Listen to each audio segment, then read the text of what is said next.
Going live, it says. Whoop whoop. Let's get into it. What is going on, ladies and gentlemen? Whew. Man, I ran upstairs just now. Forgot my coffee. I don't know if you guys saw my wife's arm. What is this? Did I drink some of this? It didn't even finish. Did I drink this? This is like nothing. There's nothing in here. Did I drink it? I don't know. I have no idea. Did she spill it on the way up? She didn't spill it. That's crazy. Anyways, guys, what is going on? I got gum in my mouth. Can't have gum in my mouth. School is in session. Okay? No gum in the mouth. Oh, man. GM. Anytime I see someone say GM, I think they're into cryptocurrency, because that is what you say in crypto land, but also in gaming land. The coffee's not even... What is this? It's not even hot. I just made it. What is going on right now? I'm tripping out. I'm tripping. All right. I don't need coffee anyway. I keep going to bed at 1 a.m., 2 a.m. I don't need coffee anyway. Coffee needs to be out of my life. Guys, what is going on? So glad you guys are here. Oh, man, we got some stuff to talk about. Now, I didn't even get to change the title. Damn. I'll change the title after we're done. Because I want to jump into, Blake versus Candace and Baron. I want to jump into that, man. Can you guys hear the heater? Hey, I have ADHD, obviously, right? I said 9 different things in the past 40 seconds.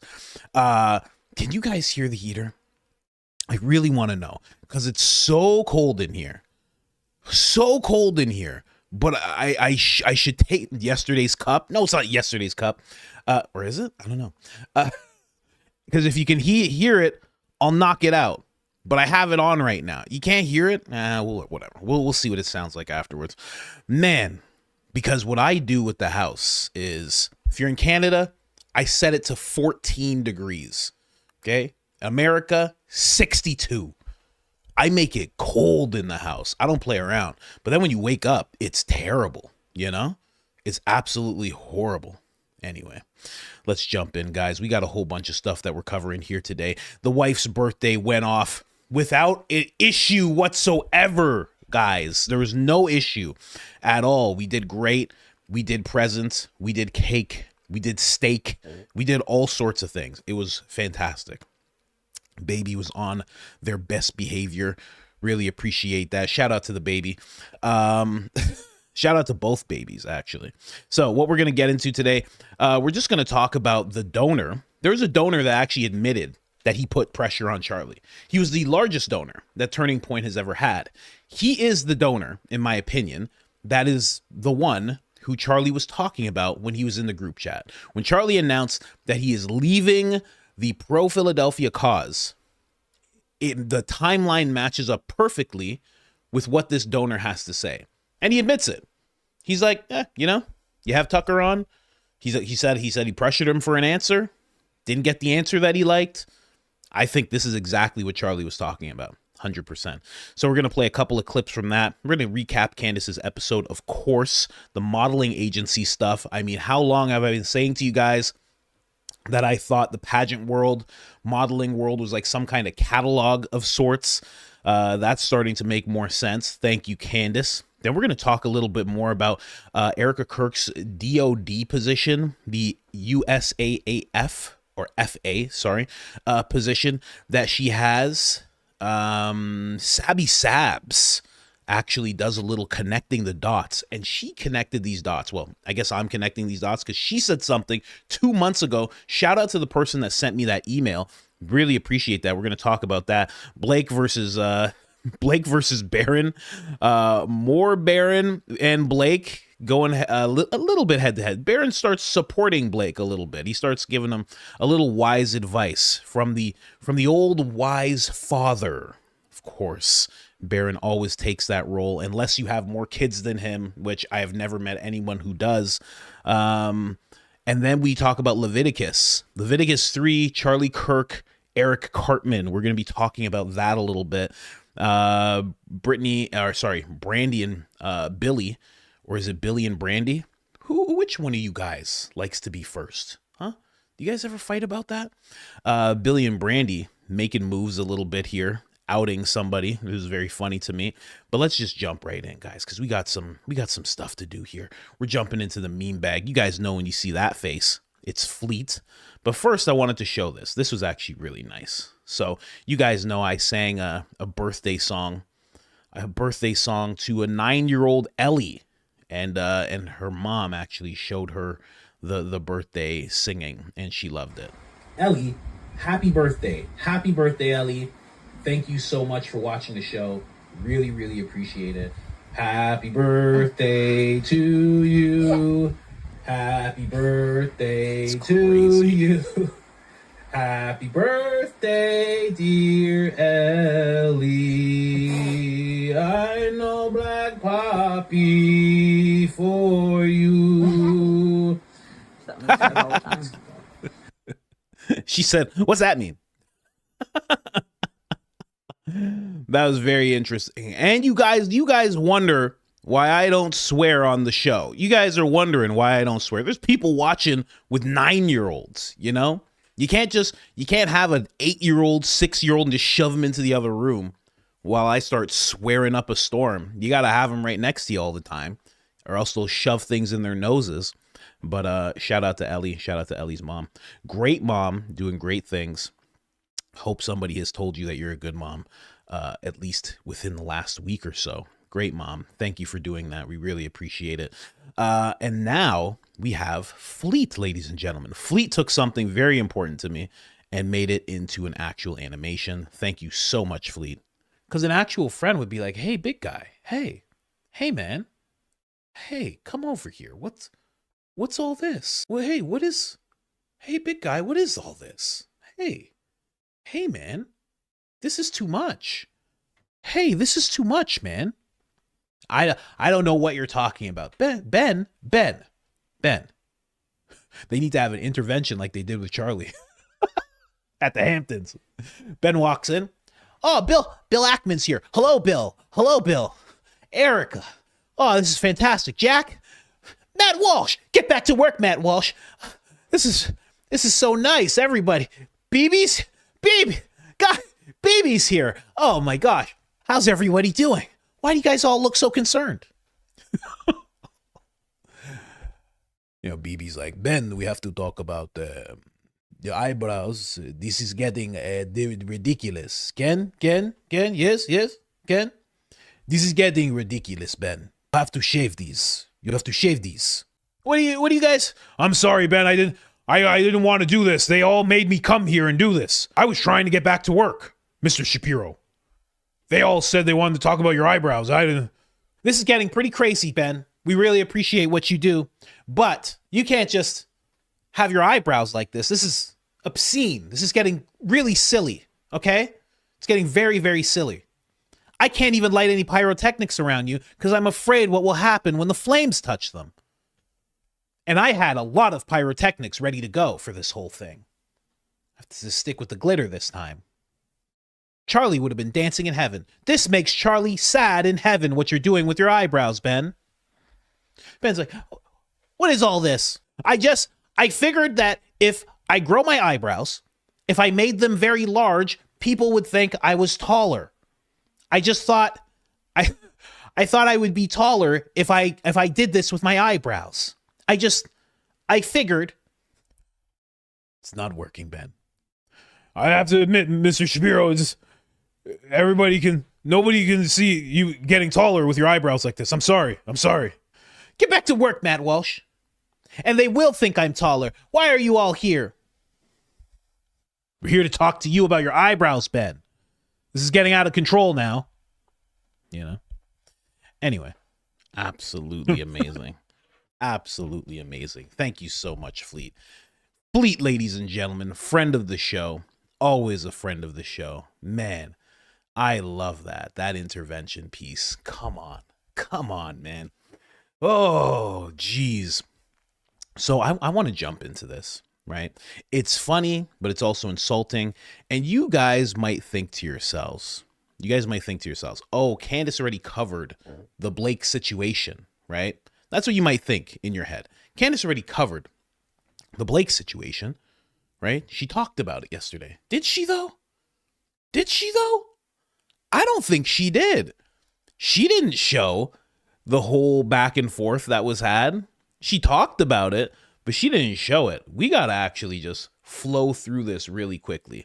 Now, this is all because of Travis, just so you know.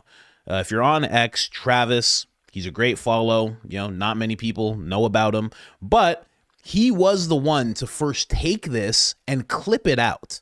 Okay, because he knew that this would go away, which it did. They actually did delete this. They made sure to not have this, right? They went into instant damage control as soon as Travis did this, because everybody jumped on this and they were like, what the hell did he just say? So we're going to flow through this, and then I'm going to show you Erika actually saying it. So this is not even Blake just making it up, right? They're both ballsy enough to actually say this. Check this out. Blake, any thoughts? You know, it's Erika said that if Charlie was given the choice to undo what happened and come back, he wouldn't, she thought, because of what was unleashed by it. Blake, any thoughts? There you have it. Very odd. Very odd. I think I have longer ones as well. Not too much longer, but Blake ends up saying that. Everybody is like, what? Huh? You know why? Because Blake said it in a temperature where everybody was like, you know, what are you talking about? You know, we're watching The Bride of Charlie. We're seeing all the inconsistencies. That's the temperature that Blake said it in. Erika said it in a different temperature when not everybody was looking at her. All the mommy sleuths with their woman's intuition, they were saying it, but not everybody was really jumping on board with that whole thing. Everybody wanted to be very nice. Now, this is what happens, right? Right away. Again, shout out to Travis. Good job, Travis, for saving this clip. Then Baron jumps in. Baron says, listen carefully to this. Blake Neff Speed claims Erika Kirk said Charlie wouldn't want to undo his undoing and raise his kids, walk with his daughter down the aisle, throw a ball with his son, wake up and kiss his wife, hold his grandkids, or anything else. Blake said Erika said that. Erika said that. Baron's been going off on Twitter. I don't know if you guys know this. If you're not on Twitter, he's a good follow. Definitely follow him, because he's been going really hard. So he says this, and I'm like, well, you know, it's Baron. You know, no one's gonna say anything to Baron. It's fine. And then boom, Blake's like, oh, you want some? And Baron's like, I guess I do. Let's go. So Blake ends up saying Charlie cared about his faith and more than anything wanted to inspire a faith revival in America among young people in particular. That is clearly what Erika was referring to. None of us should seek martyrdom, but a martyrdom's crown is a glorious one. This could have all been just finished if he just looked at Andrew and just said, no more words. He could have just said, no, I have nothing else to say. None of this would have happened, because it looks terrible. So now he's saying that this is a glorious thing that's happened to Charlie. Posts like this are despicable. So he calls Baron despicable. Candace jumps in. Candace is like, you're not going to talk about Baron like that. Who the hell do you think you are? Right? Her profile picture has her hair pulled back. So you know what she's on when she's on X. So she says, why did you guys just delete it from the streams? If there's nothing wrong with it, why remove it? Just calls it right out. And I guess they did it in live. So Travis posted it, gets hundreds of thousands of views. Baron says something about it, more views. Now Candace is asking, why did you just delete it? This was all within like a 30-minute time span, I believe. And then Blake comes in and he says, we did not delete anything from the stream. If something is missing, I'd guess it's related to Rumble. Everything we said is still on the segment, video, Rumble, and the podcast episode.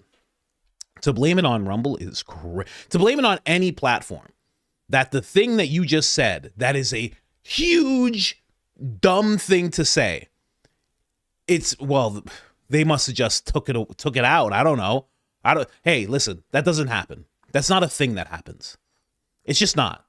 It's so rare, and it's never has to do with the platform. If anything, it has to do with your recording stuff, you know, your tech. It's never the platform just taking things out. You might have a freeze here and there while you're live, things like that. You've seen that happen with Candace. You've seen it happen with Baron. You've seen it happen with Ian. But it's never just them taking out a segment, because they like when you say dumb things. All the platforms, they love hearing dumb things. They go, oh, that's a dumb thing? Are people going to come back and replay that dumb thing? That's perfect. And then they'll even put a little spike and they'll be like, this is the most replayed thing, guys. If you're looking for something to watch, we replayed this the most. So here's the dumb thing. They love dumb things. So I doubt that it was something like that, of course. But he goes into damage control. But like I said, Erika Kirk actually did say this. But again, this is the Jesse Waters interview. Everybody had a different temperature, except for all you day one haters out there. All you petty day one haters out there. You were right. But a lot of us, we weren't in this mode of dissecting everything that she said. But she did say this during the interview. Would Charlie have forgiven his killer? He's in heaven. And he sees everything, full picture. And I truly believe that if the Lord, which this does not happen, but if the Lord gave him an option to return back to earth, and if the Lord said, this is what your death is going to be the catalyst for, do you want to go back and exchange it? He'd say no. Wow. He'd say no. Would Charlie? Jesse Waters. Wow. Jesse Waters in his head. What? What it comes out is, wow. That is hilarious. So yeah, she says he would not want to come back because he sees the full picture. I argue that he probably would want to come back. He probably would want to come back and like Jesus walking into that temple when he was flipping tables, he'd be flipping tables all over Turning Point. Oh, he'd just be flipping them over with divorce papers in his hand. I'm back. Where's Candace? Imagine. He's probably up there right now. He's like, she's saying I wouldn't come back. Jesus. Yeah, I'm still watching. What? We got eternity up here. Yeah, I'm still watching. You hear what she said? Yo, this is crazy. Yo, you're not letting her in here, right? No. Listen. I know about all the repent stuff. I know about all. You're not letting her in here though, right? This is ridiculous. You guys, you're gonna let her in here while I'm here?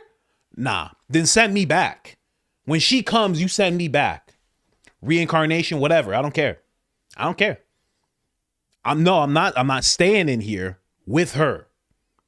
Tell God. Tell I've been trying to tell God. You guys won't even let me meet with God. Talking about halos and wings. I got my halo. I got my wings. Let me talk to God for a minute. Let me just speak to him. I thought you are God, right? Okay, so that he knows what I'm saying already, right? Oh, everybody's in heaven like Charlie is very mad. I didn't think you were allowed to be this mad in heaven. This is crazy. He's very angry. Very angry. I've never seen anybody this angry in heaven. Tupac's up there. I got shot 3 times in the head and I was never this angry about it. I don't know. You know, all sorts of people up there.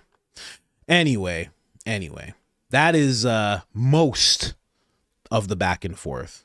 But maybe Blake and Baron are able to become friends, you know? I think Blake needs a little guidance. No better than Father Baron to help out somebody than Blake. Blake seems like he needs some guidance. He needs some fatherly guidance.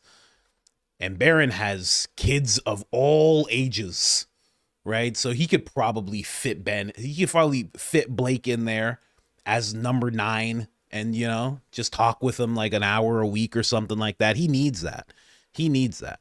So then Baron decides that he's going to respond to this because he goes, nah, we're not going to let this lie. So Baron comes back and he says, family, children, legacy, kids, number 1, Charlie's words, not yours, not mine, not Erika's, Charlie's. I mean, just breaking it down. And Blake, of course, goes silent, completely silent, and that's it. So we're done. That's where it ends. Kind of. Then somebody gets very upset with Turning Point because Turning Point is platforming this guy. Now, I'm no fan of this guy at all, but Turning Point tends to have people who, if you've pushed any type of Fed slop, you have an opportunity to be on the Charlie Kirk show. Everybody knows that. So I'm not surprised that he's on there. This is the same guy that was like, Candace is a liar. And I mean, we can say he said it for nothing, but here he is with Turning Point. So some people are surprised, but I'm not surprised. Some people are upset because he is anti-Prez Orange right now because he doesn't support what the Prez is doing. But this person was like, what's going on here? Why are they amplifying this guy's voice? She tags all of them. See, you tag everybody when you're trying to antagonize them. See, this is what she's trying to do here. This is what I was telling you guys about.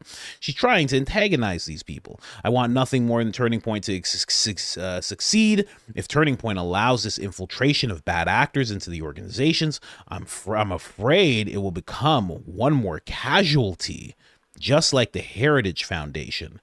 Heritage Foundation supported Tucker Carlson no matter what. They always have. In fact, when Tucker got fired, they were the first people to platform him and let him speak. So they're basically very upset that Rob is on the show with these guys. But he's put in his work. He's put in his Fed slop peddling work against Candace. That's what this lady doesn't understand, right? So Blake then responds to this lady. She says, one, Charlie Kirk show, is obviously tied to the Charlie Kirk show is while obviously tied closely to Turning Point. What? It's basically a pillar of Turning Point, is not part of it. Really? I don't see it that way at all.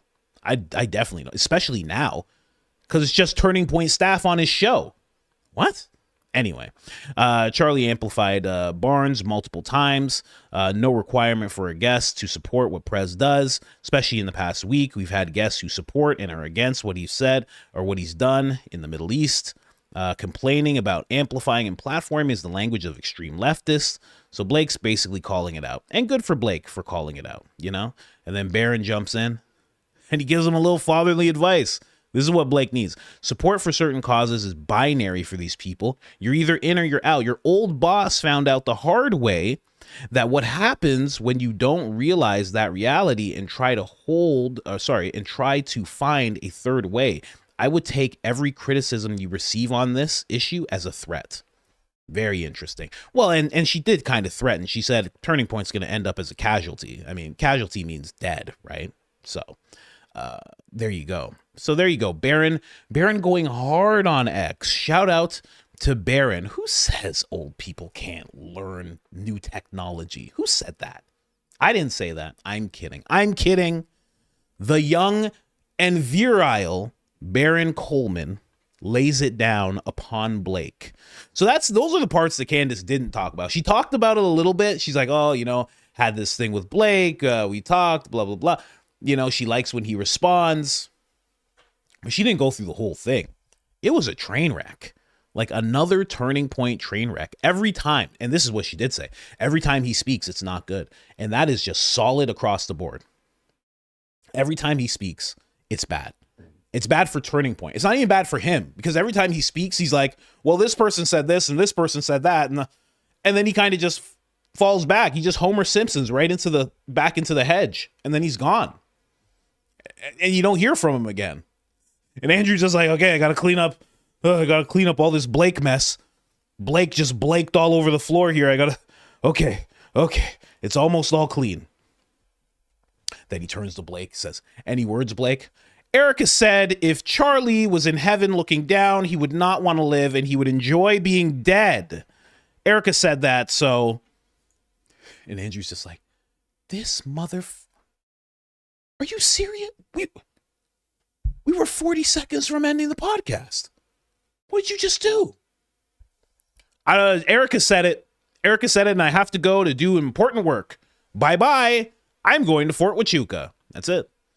That's Blake's role in the whole thing. You know, just cleaning up, just causing messes. Andrew cleans them up.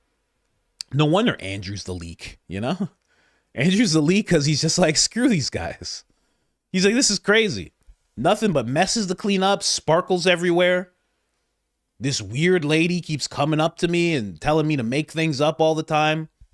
Then she says I made it up. Tyler keeps grabbing my butt. I'm kidding. That doesn't happen. Doesn't happen, you know?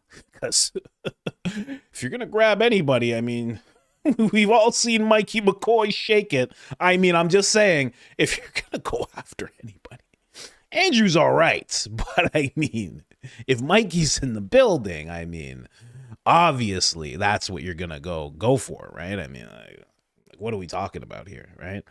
Still praying for Andrew. Good for you, man. I'm glad people are still praying for Andrew. I think he'll come out okay. Or not. He'll just stick with Erika through the whole thing. I don't know what's going to happen with Turning Point. Man, I have no idea what's going to happen with Turning Point. But that was the back and forth they had. And, you know, just to say, I don't think that's true. I'm making jokes here about Charlie being in heaven and everything. I do think he's in heaven. But, yeah, I don't think that's the right thing to say. And I think it's wrong overall. I think he would want to come back if he could. Especially if he just like comes back, like doesn't go back in time and it doesn't happen. He just comes back. I think he would love to come back. I'm making jokes about it, but he would know who did what, and he'd be able to say what he actually thought, and he'd be more vocal about who he thought was going to off him. Like he said so many times, he would understand that his inner circle is not people that should be in his inner circle. He would have an opportunity to remove people. He would also see what his wife did. And I don't really believe that he said that she should be president, that she should fly to other galaxies and become the goddess of that galaxy and, you know, be selling hats throughout the entire universe, right? I don't think he actually said that she was the biggest and best thing ever, you know, that she should be president. They should throw away term limits for president and put her in office and have her be president throughout time. And when she passes away at the ripe age of 150 years old, they clone her entire personality and they put it on AI and they put it in a robot, and then that robot runs things for eternity. I don't think he actually said any of that. I don't think he actually felt that way. I don't think he felt like, hey, she should replace me in every aspect of my life. She should become me. She should become me. You guys should see me. She should stand on a footstool everywhere she goes and be 6'6" like I was, and call herself Charlie and cut her hair short and dye it brown and be me. I don't think he actually said any of that. So I think he'd be very disappointed in what he has seen her do. I think he'd be like, where were the kids? Why is it all like this? What did you do? We've had so many conversations. That's what I think would happen. So I do think he'd want to come back because he'd want to correct all the wrongs that he's seen happening. I do think he was betrayed. It's hard to pinpoint just by who. You can point at Erika because of her position, right now. You could point at the inner circle because there's so many things that you can point at. You could point at foreign governments. You can point to so many different things. But we'd have such a clearer picture if he was able to come back and actually be in the thick of things and talk to us about it. And he'd probably talk to us. And that is the clip, Lance. And he'd probably talk to us about this guy a little bit. He'd probably admit that this guy was the guy. He was the guy. If you don't know who this is Bob Shillman. And this guy's name is like Dinesh D'Souza. I mean, just a weird combination of names, right? This guy's name's actually Bob Shillman. That's funny. Like, what? It's amazing. I've never seen this guy's face before. I've heard about him quite a bit, of course, but I have never actually seen him. So I'm going to play this clip and then another clip. Listen to this. This is the this timeline. Even he talks about it a little bit because he talks about Amfest. He talks about how he felt, right? This timeline kind of syncs up. Around July 16th to the 18th,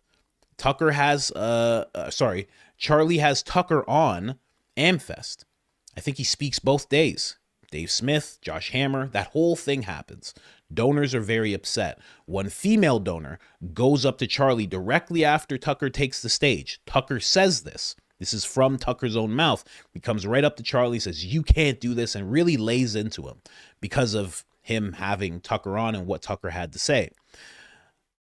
The timeline fits perfectly.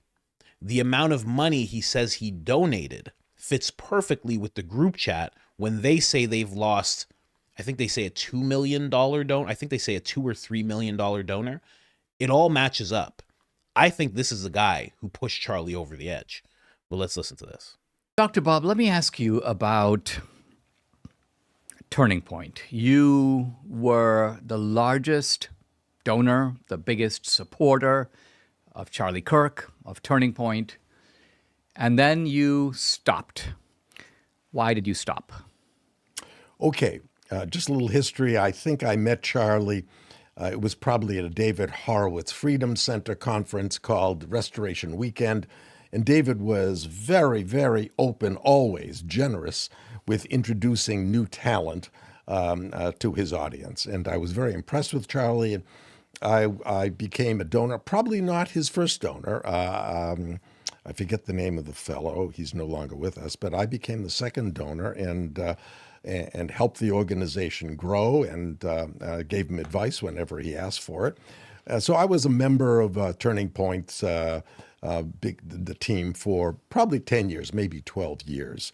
And I supported various projects within Turning Point. I also helped Turning Point Action, which is a 501c4, gave them some significant funds to help them, to help President Trump get elected.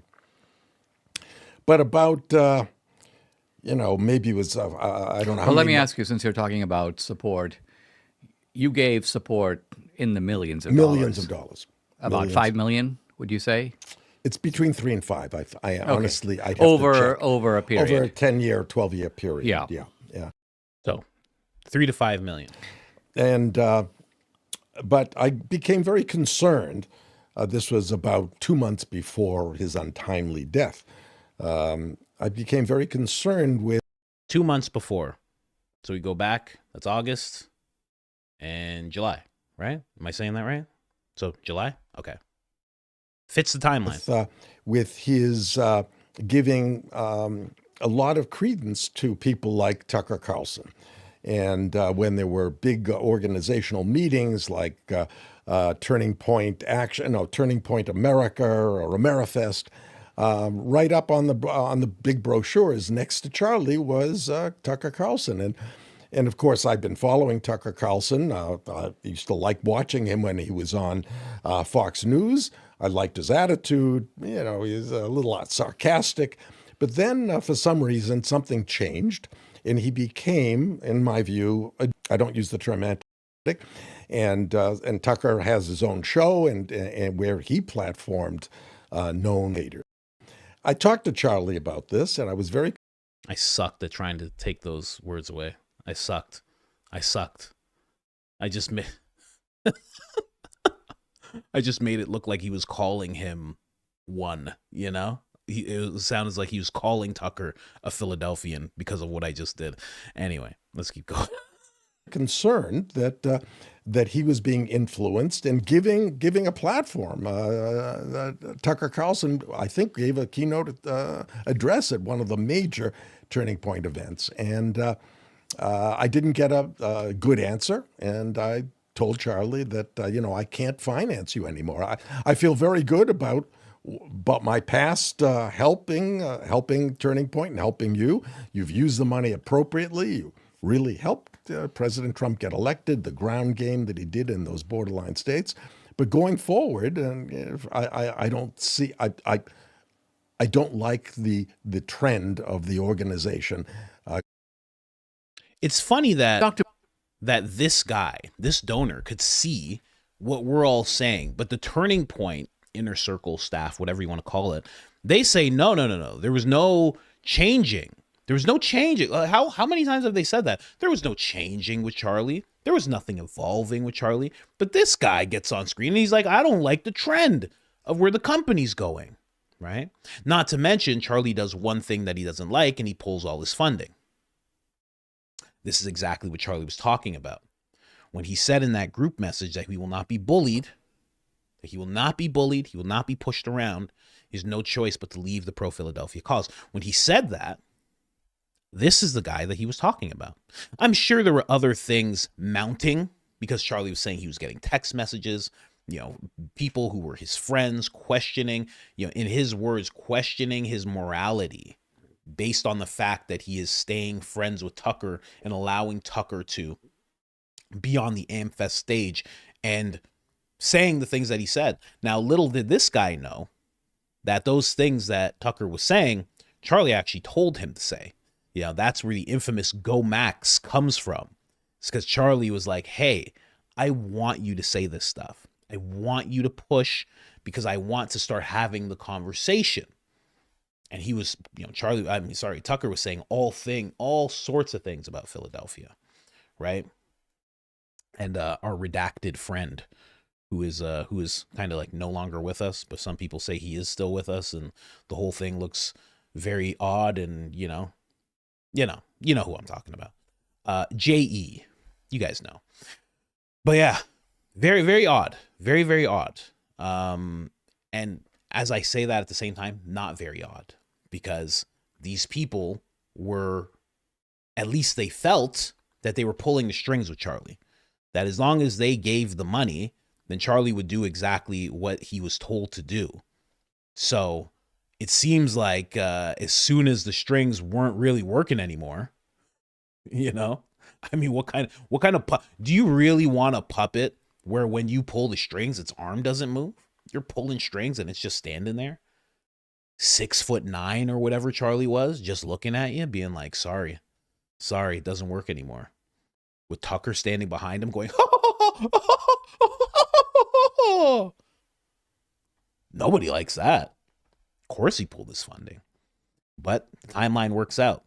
He said, right around the Amfest. And that's right around the time that Charlie sent that group message. So I think this is the exact gentleman who pulled. And I think this is why Charlie was considering leaving the cause. Because again, you have to remember, he even said on Megyn Kelly's podcast, he said, I'm just trying to have a conversation. I'm just trying to have the conversation that I can tell, because I'm the guy who's in touch with the young people of America. I'm just trying to have the conversation that they are all having all the time.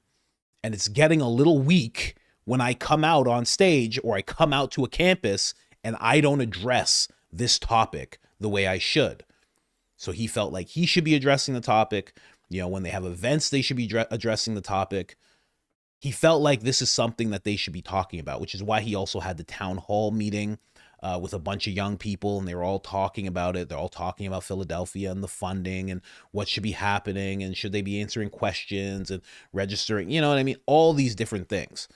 So, yeah. Anyway, there's another clip. Really interesting clip here, too.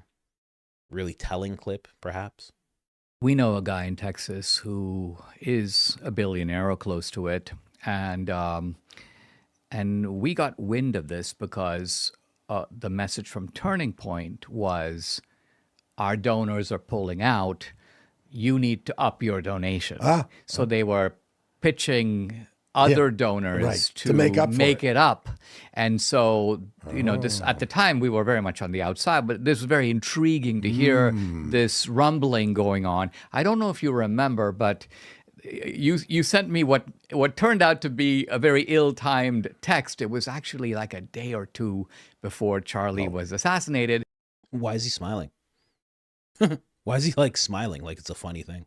This rumbling going on. I don't know if you remember, but you sent me what turned out to be a very ill-timed text. It was actually like a day or two before Charlie was assassinated. And you were like, I'm done, I'm out, I'm not going to give them another penny. And then, of course, obviously you had no way of knowing this 2 days later, poor Charlie is shot, he's killed. And then you immediately sent me a text going, oh, I feel horrible. You sent me something basically saying, you realize that this was something that you had sent right before. The face, I just watch faces when people are talking. The faces they are making is crazy to me. Even more so than what they're talking. First off, what they're talking about is very telling. You know, this is like, oh, I said this just a couple of days before, and he's just like, you know, he was dead. Whoa, I know it was a couple of days before. Are you guys crazy? Are you guys nuts? These are the type of people, you know, this guy included, that Charlie was dealing with, you know, acting like Candace Owens is crazy. This guy especially acting like she's crazy, but then laughing, giggling, like a little smirk and smile on your face as you're talking about something that happened right before right before Charlie died. Remember, but you sent me what turned out to be a very ill-timed text. It was actually like a day or two before Charlie was assassinated. And you were like, I'm done, I'm out, I'm not going to give them another penny. And then, of course, obviously you had no way of knowing this 2 days later, poor Charlie is shot, he's killed. And then you immediately sent me a text going, oh, I feel horrible. You sent me something. Why is he smiling about that part? Why is he smiling? And why is he making that face? What is happening right now? Basically saying, what is happening between their faces? What are you guys doing? Hey, do an audio podcast if you can't handle video, okay? If you can't handle your face, if when you talk about Charlie Kirk passing away, you start smirking and you start going, do an audio podcast. Don't worry about videos. Sell your cameras. What are we talking about here? You realize that this was something that you had sent right before. I don't know. Wild stuff. Now, what that does show us, this clip here, is that these donors were seeming like they were kind of angry. You know, he's saying, hey, I'm not going to send them another penny. You know, I'm not saying he was furious or anything, but that is a kind of an angry stance. I mean, it's like, you know, it's been 10 years of you helping Turning Point, funding Turning Point, giving advice, because he is a great businessman and a billionaire, right? Knows what he's doing in some regard. So, you know, it's probably not like, maybe you're not wishing bad on a person. I'm trying to be very charitable right now, aside from what I actually want to say. He's, you know, seems like he's a little mad. That's what I'll say. Seems like he's a little mad. I'm not giving him another penny. 2 days before. I wonder how many donors were having this conversation, right? And then Charlie ends up dead. I mean, it's really hard to take that timeline of, you know, the beginning of July and all the way up until September 9th. It's hard to take that timeline and not say, oh, it's pretty clear who did this to him. It's really hard not to do that, because you're just not allowed to do that, because it's like, oh, you need, I don't know, you need hard evidence. Isn't that hard enough? I don't understand. Isn't that hard enough to investigate at least? They won't even investigate that. Andrew Colvette made sure that group chat message got sent to the authorities. It's still not enough to go through. Well, that's the thing when you start looking into donors and who they are. That we can't do that. The authorities can't. They can find out who donors are. We can't as people. But when you start learning, it's a billionaire here, a billionaire there, and this person here, and this person there. When you start realizing, You kind of go, oh, and then, you know, they're all like connected to one place and it's not America, you know? You kind of go, oh, it seems like, you know? It's ridiculous to me. Absolutely ridiculous. Seems pretty obvious. 6,000 people in the chat, ladies and gentlemen. I know Black Poppy.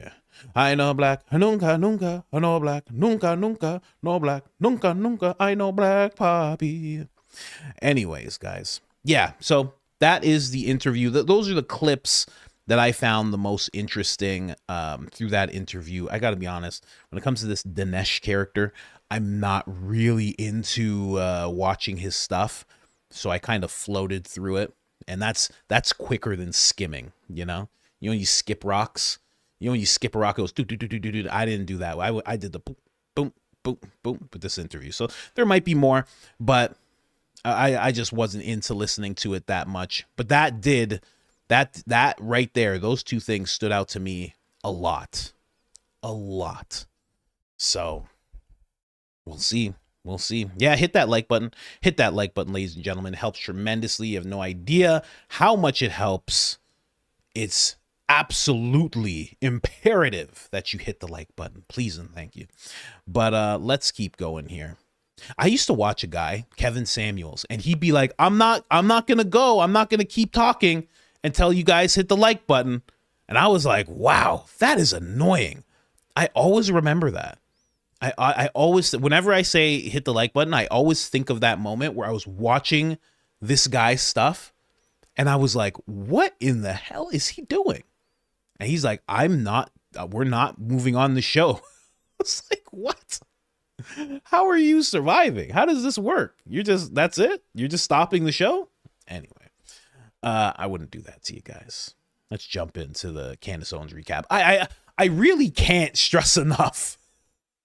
I really can't stress enough. I'm not saying this guy did anything, this Shillman. I'm not saying he did anything. But the timeline, guys. I mean, the timeline. This guy saying, I'm not going to do it. There was this other lady where we covered her and she was like, this will be at your own peril. So you got one guy who's like, I'm taking away my funding. I'm pissed. You got Tucker Carlson on stage. You got another person saying you doing this will be at your own peril. God will remove his hand from you. Remember that lady who said that? What was her name? Like Lauren Discoza or something like that?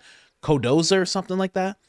You have that. Then you have the interview he did with Ben where he's saying pretty much whatever he wants. And Ben's looking at him with the eyebrows, you know, before the eyebrows were in their final form that they're in now.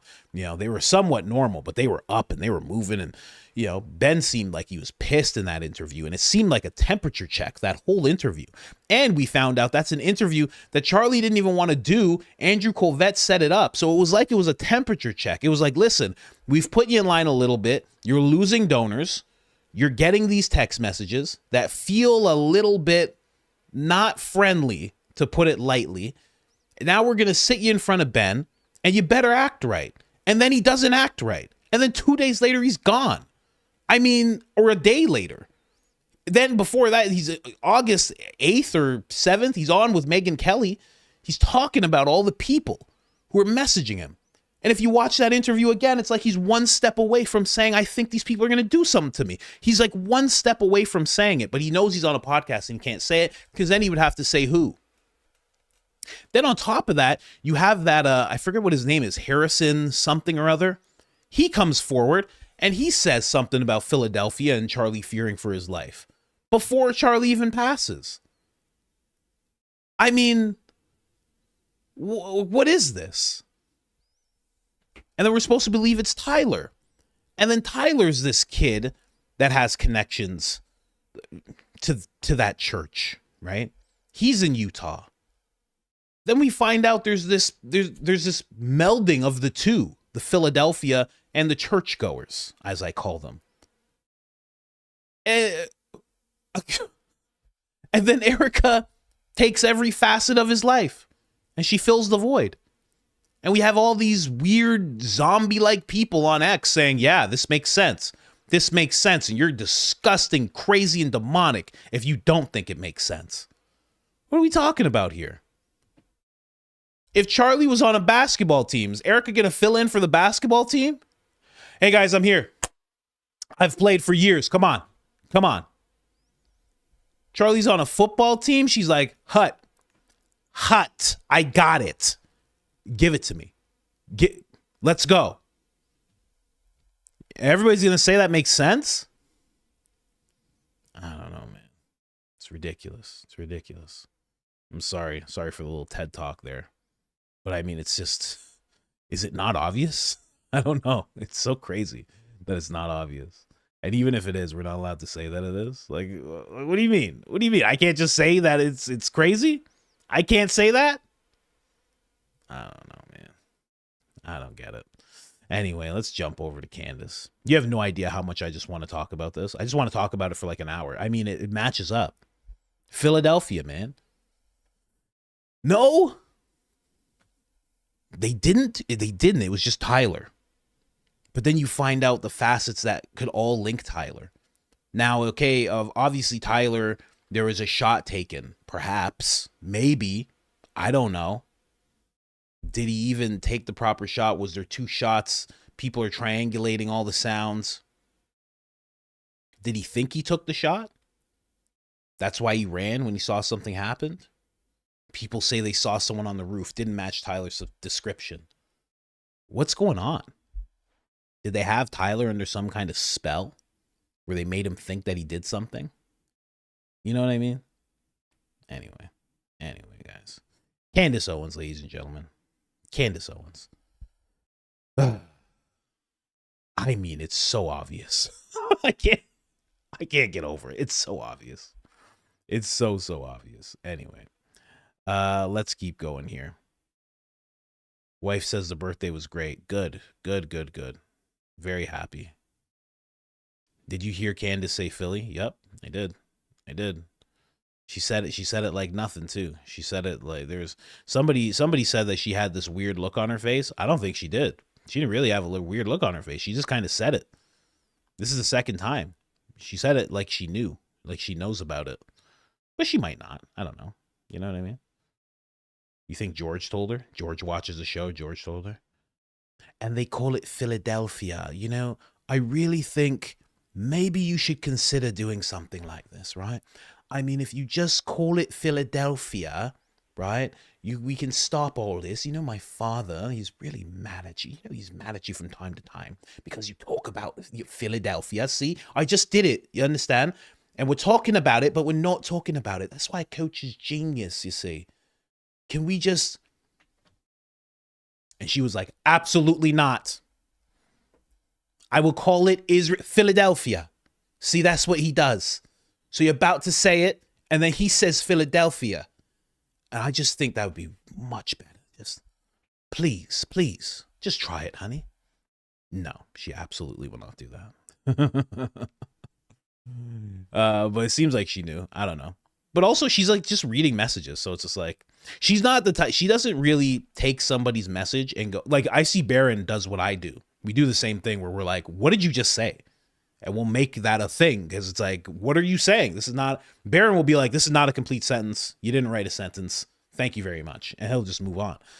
I want to know what you were talking about. Like, what are you talking about when you say this? Candace doesn't do that. She's like, I'm just reading this. Whatever it says, it says. Because she knows that a lot of people want to say things to her, but they also want to say things that are amplified, right? So she's just helping amplify your message, whether it's a message of support or a message of criticizing a certain government or whatever. She just wants to help you amplify it. So she feels that you know what you mean. So it's like, just say it, right? And that is the agreement. If she's reading somebody's super chat, she doesn't have to fully understand what the person's saying unless it's a question pointed at her. Anyway, breaking down the whole Philadelphia thing. Designing humans in a lab. That was a very weird part. Like, she kind of just went into this. She went into this part. It's at 7 minutes, I believe. Let me give you an exact timestamp here on her. It's about at 7 minutes, and I think it's 7 minutes, 6 seconds, where she starts talking about redacted JE and how he's talking to somebody, a princess, and they start talking about making humans in a lab, right? Because soon humans won't be able to do it. She kind of just glides over that. That would have been the focus of the entire episode. If I was her, the rest of the hour, I'd just be talking about that, because that's crazy, the type of things that these people think. But this makes perfect sense when you, again, Davos passed like nothing recently. People didn't even really concentrate on Davos like they usually do because of everything that's been going on. But when you actually listen, and it's all available on their YouTube channel, when you listen to the conversations that they're having, right, it's nuts. Like, I've heard conversations, there's conversations about people being like, oh, the algorithm, our algorithms are eventually going to get to the point where they're tracking your eyes and they're going to know exactly how you feel and they're going to know your temperature, and the algorithms are going to know more about you than you know about yourself, and this is going to be a normal thing and it's going to be easier to sell things. I've heard that. I've heard people talk about like, well, we just have to make the move to people not eating meat anymore. Like, just like weird things, weird billions of people decisions that like 4 people are like, yeah, so that's just what has to happen, right? It's very weird. So when I hear this conversation that she talks about, where they're talking about like growing humans or whatever, I'm like, yeah, of course that's the conversation they're having. Of course. I mean, you look into these like super elite people, these are the type of conversations that they're having all the time. It didn't fully link up to the rest of what she was talking about, but again, how do you ignore something like that? Now she gets into Father, is it Rip Burger? Is that his name? Rip Burger? R-I-P-P Burger? Or Rip Burger? I don't know. My wife just spelled it R-I-P Burger. So I assume that's his name. But this guy starts talking about, let's play it. Let's play it. Here, check this out. Some graduate. Some are actually they're trained in this stuff from the very beginning. Sometimes they're actually groomed. Where they'll watch them in college, or they'll watch them and then they'll introduce them into this through various secret. They'll watch them in college. They will watch them in college, in school, societies and things of that sort. They'll get them into engaging in the occult. There's a few of these people, not many of them, that are actually part of a pedigree or history that extends back to the late 1500s, 1600s, where the occult practices has been in their family lineage literally for 300 to 400 years. And so they're so proficient in the knowledge about how this stuff works and what is actually involved. They know that there's demons and God, etc. And they know that their activity in the occult is getting demons actually involved. They fully know that. In fact, their knowledge of this stuff is almost on the same level as mine. And so they have a full understanding of it, but they're on the side of evil. And so they tend to raise their children generation after generation within that particular occult set of practices. So that's very interesting that he says that. It's very interesting that he discusses, like, very interesting when he says they're almost on the same level as him. They're probably, back in the 1500s, they're passing it from family member to family member, generation to generation. They probably know more about the evil side than he does. I mean, I get it. He's like, father, he's a priest and everything. I get it. But, like, come on. What are we talking about here? They probably understand it a little better than you do. That threw me off about that guy. When I heard him say that, I was like, oh, is this guy for real or what? I don't know. But I got to watch the whole episode. I've been going based off clips from Candace. I do have to watch the whole episode. I haven't had time to lock down a 4-hour podcast in a long time. So I'll try with the timestamps and everything. But very interesting stuff. It really made me think back, and again, to a conversation I had with a demonologist, Nathaniel Gillis. You can look him up. He's actually a great listen. He's been on the Confessional podcast, if you know about the Confessionals podcast. He's been on a whole bunch of podcasts. I think he did a podcast with Kurt Mensker as well. I'm pretty sure. I think one day he's going to be on Rogan. I've heard rumblings that that could happen. But what he talks about in the interview that I did, he starts talking about, it's so hard to explain this. He talks about families that are from like hundreds, thousands of years ago, right? And not hundreds of thousands, hundreds and thousands, 1500s, let's say. And he talks about how these people have gotten so efficient, like Father Ripperger is saying, they've gotten so efficient at the whole occult practice. They have become like master occult practitioners. And it's gotten to the point where they can move bodies and keep themselves alive longer. Because literally, like the movie Get Out, they can actually go into someone. It's actually like the movie like the movie Chucky, and like the movie Get Out, because he was talking about how they can move, if they want, they can move into another body. They take physical manifestation in someone else's body, and they'll do it to young people so they can grow up and have a whole other lifetime. The conversation is really, really wild. And he actually has broken this down in such a crazy way. I know what I just said sounds absolutely wild, but the more I start listening to stuff, Candace starts bringing up stuff, it's starting to make way more sense, especially when this guy talks about, people from the 1500s passing that down over and over and over again. I think this is exactly what Nathaniel was talking about. These odd bloodlines who have these occult practices pretty locked in. And a lot of times, younger people are involved. So, just to put it lightly, so you understand. A lot of times they are involved in this whole thing. So, really, really weird that she brings that up. Let me see a little bit of what she says after. That is exactly right, ladies and gentlemen. These bloodlines are ancient. These practices are ancient. And the reason why they're constantly moving people all over the world is they don't want you to have this ancestral knowledge. They don't want you to know that they're doing this stuff in broad daylight. The revelation of the method. They're kind of telling you they're doing these things. More on that later. Funny she says that, because that's exactly why I bring up the movies, right? The movie Get Out was showing you something, right? It was a weird movie. It was a cool movie, but they're showing you something, right? The movie Chucky, funny that, Candace actually touches on, the bride of Charlie, the bride of Chucky, because the movie Chucky is actually showing you something, right? It was always just a cool movie because we always just think of Charlie, but you don't think of the part where that guy, that like creepy guy, like finds a doll and is like, and it's an occult practitioner. Literally in the movie Chucky, it is an occult practitioner. Obviously, like maybe, it's a movie, so they're saying he has wildly different powers than like what's actually available. Maybe. I haven't talked to all of the practitioners in the world. But that is what Chucky is trying to do. Chucky's trying to take that kid, and he's like, his eyes are rolling back in his head, and he's swirling up clouds in the sky. Like, this is an occult practitioner trying to change bodies so he can live longer, because he doesn't want to be set in a toy for the rest of his life. He doesn't want to be a toy. He wants to be an actual person so he can live an actual life and keep on going. I mean, it's wild. It's wild how they do show you this stuff in plain sight.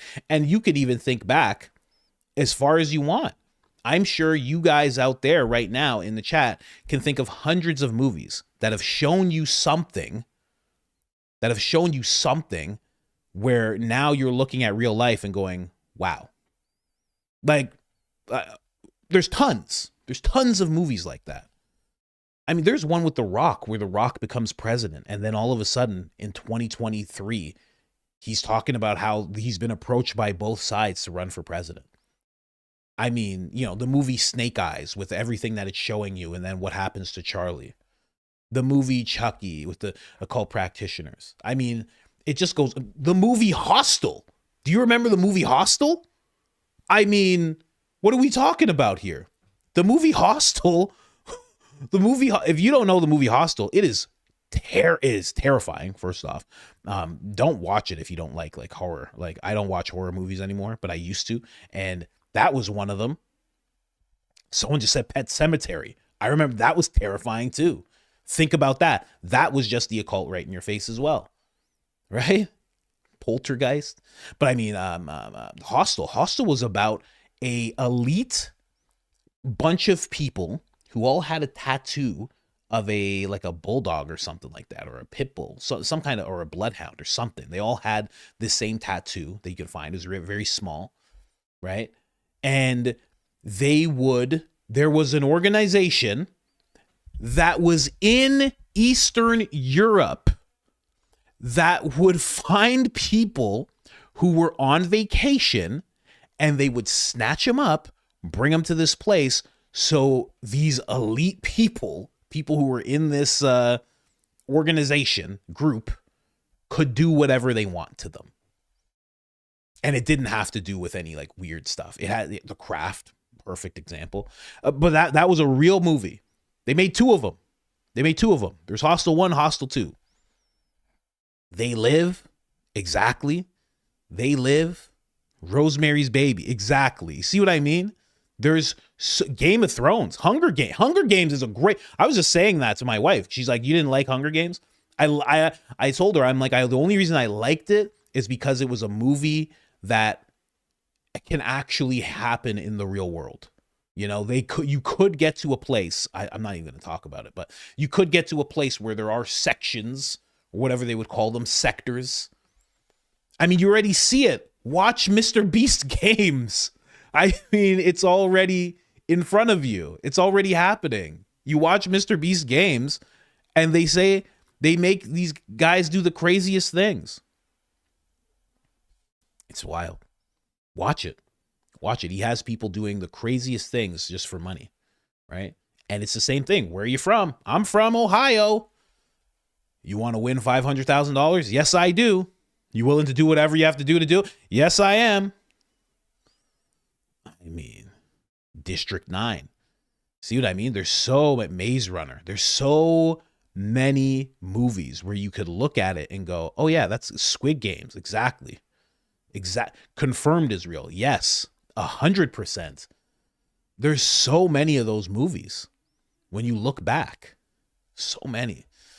So, when Candace talks about all that, makes sense. As she shows that clip, shout out to her for showing us that podcast, Sean Ryan and Ripper. Sean Ryan has these, sometimes I'm like, Sean Ryan is just like one of those guys, he's like, I'm an ex-contractor for the agency. I'm like, okay, big guy. Why haven't you talked about Charlie Kirk at all? Who'd you interview? Brian Harpole? Let Brian Harpole do the worst interview I've ever seen. Oh, those are just mints. I mean, shout out to Sean Ryan. The whole Philadelphia mints thing stems from a Sean Ryan podcast, let's roll the footage. What was she handing you there? Oh, those are just mints. That's Chrissy. She's an angel. That's where it all comes from. It all comes from that exact place. But then there's some things he scrubbed from that interview. It's like, come on, man. Come on. Well, what did this person say? Orphan Black. See what I mean? There's so many. And you could just keep doing it. As you just keep thinking about it, you could just keep doing it. Now, one thing that really stood out to me, Candace already touched on this when she was talking about Dennis Franzvi. I was like, oh, Dennis Franzvi. Oh, he worked there. I'm like, oh, wow, look at that connection. He worked at, in Romania. But then when she really broke it down in this episode is the fact that he's running that place. Because I forgot what actually happened with the whole angels thing that Erika was involved in. What actually happened was that the base was accused of, I don't even want to use the word. I don't want to say the word. I can say a word that rhymes with it. Running a brothel. A brothel. Fine. That's what I came up with. Brain power is low. Sorry. A brothel. So they were accused of that, right? That base was accused of that. Accused, I don't know if anything was proven. And then the people who were at the center of that, one was accused of negligence and the other was the guy who did, I believe his name was Paul, right? And then the other guy was that Otto Buscher, I believe his name was. Otto Buscher, he was the one that was like accused of like negligence. Paul was the one accused of actual acts of doing things. So to hear that Erika's cousin was running the base, I didn't realize that he was running the base, and that's what the accusation was around them. And then Erika had the angels thing going on, and they had that accusation on them, and they're both connected, and the heads of both are family. I mean, wow. I mean, okay. Hands behind your back? No? I don't know, man. I don't know. I just at some, when is it? When is it hands behind your back? I mean, that's an odd occurrence to have happen. When I learned that, when I realized that Candace was showing us that, I was like, okay, well, doesn't that like confirm? Like, how did Candace not just do the rest of the hour on that? I mean, the whole thing for me would have been about growing humans and that connection. That's it. That would be the whole episode for me if I was her. You know how hard it is for me to move on from that connection because I don't want to say anything too much. It's ridiculous. But how is that? How do you have a coincidence like that? So is there such a... Is she secretly surrounded by people who are so powerful that she has her cousin put there? Or does her cousin set up there and has her cousin Dennis have his cousin Erika jump in and help with the angels thing? Like, which is it? I wonder. Or are both of them positioned by somebody higher up and they say, hey, you guys go over there, handle business? I don't know. It's too hard to tell. Because one thing that Candace says, which is so true, she says that at like 20 minutes, 46 seconds. One thing that she says is true is you do not need the U.S. Marines to do charity. And that is very true. You do not need them to do charity.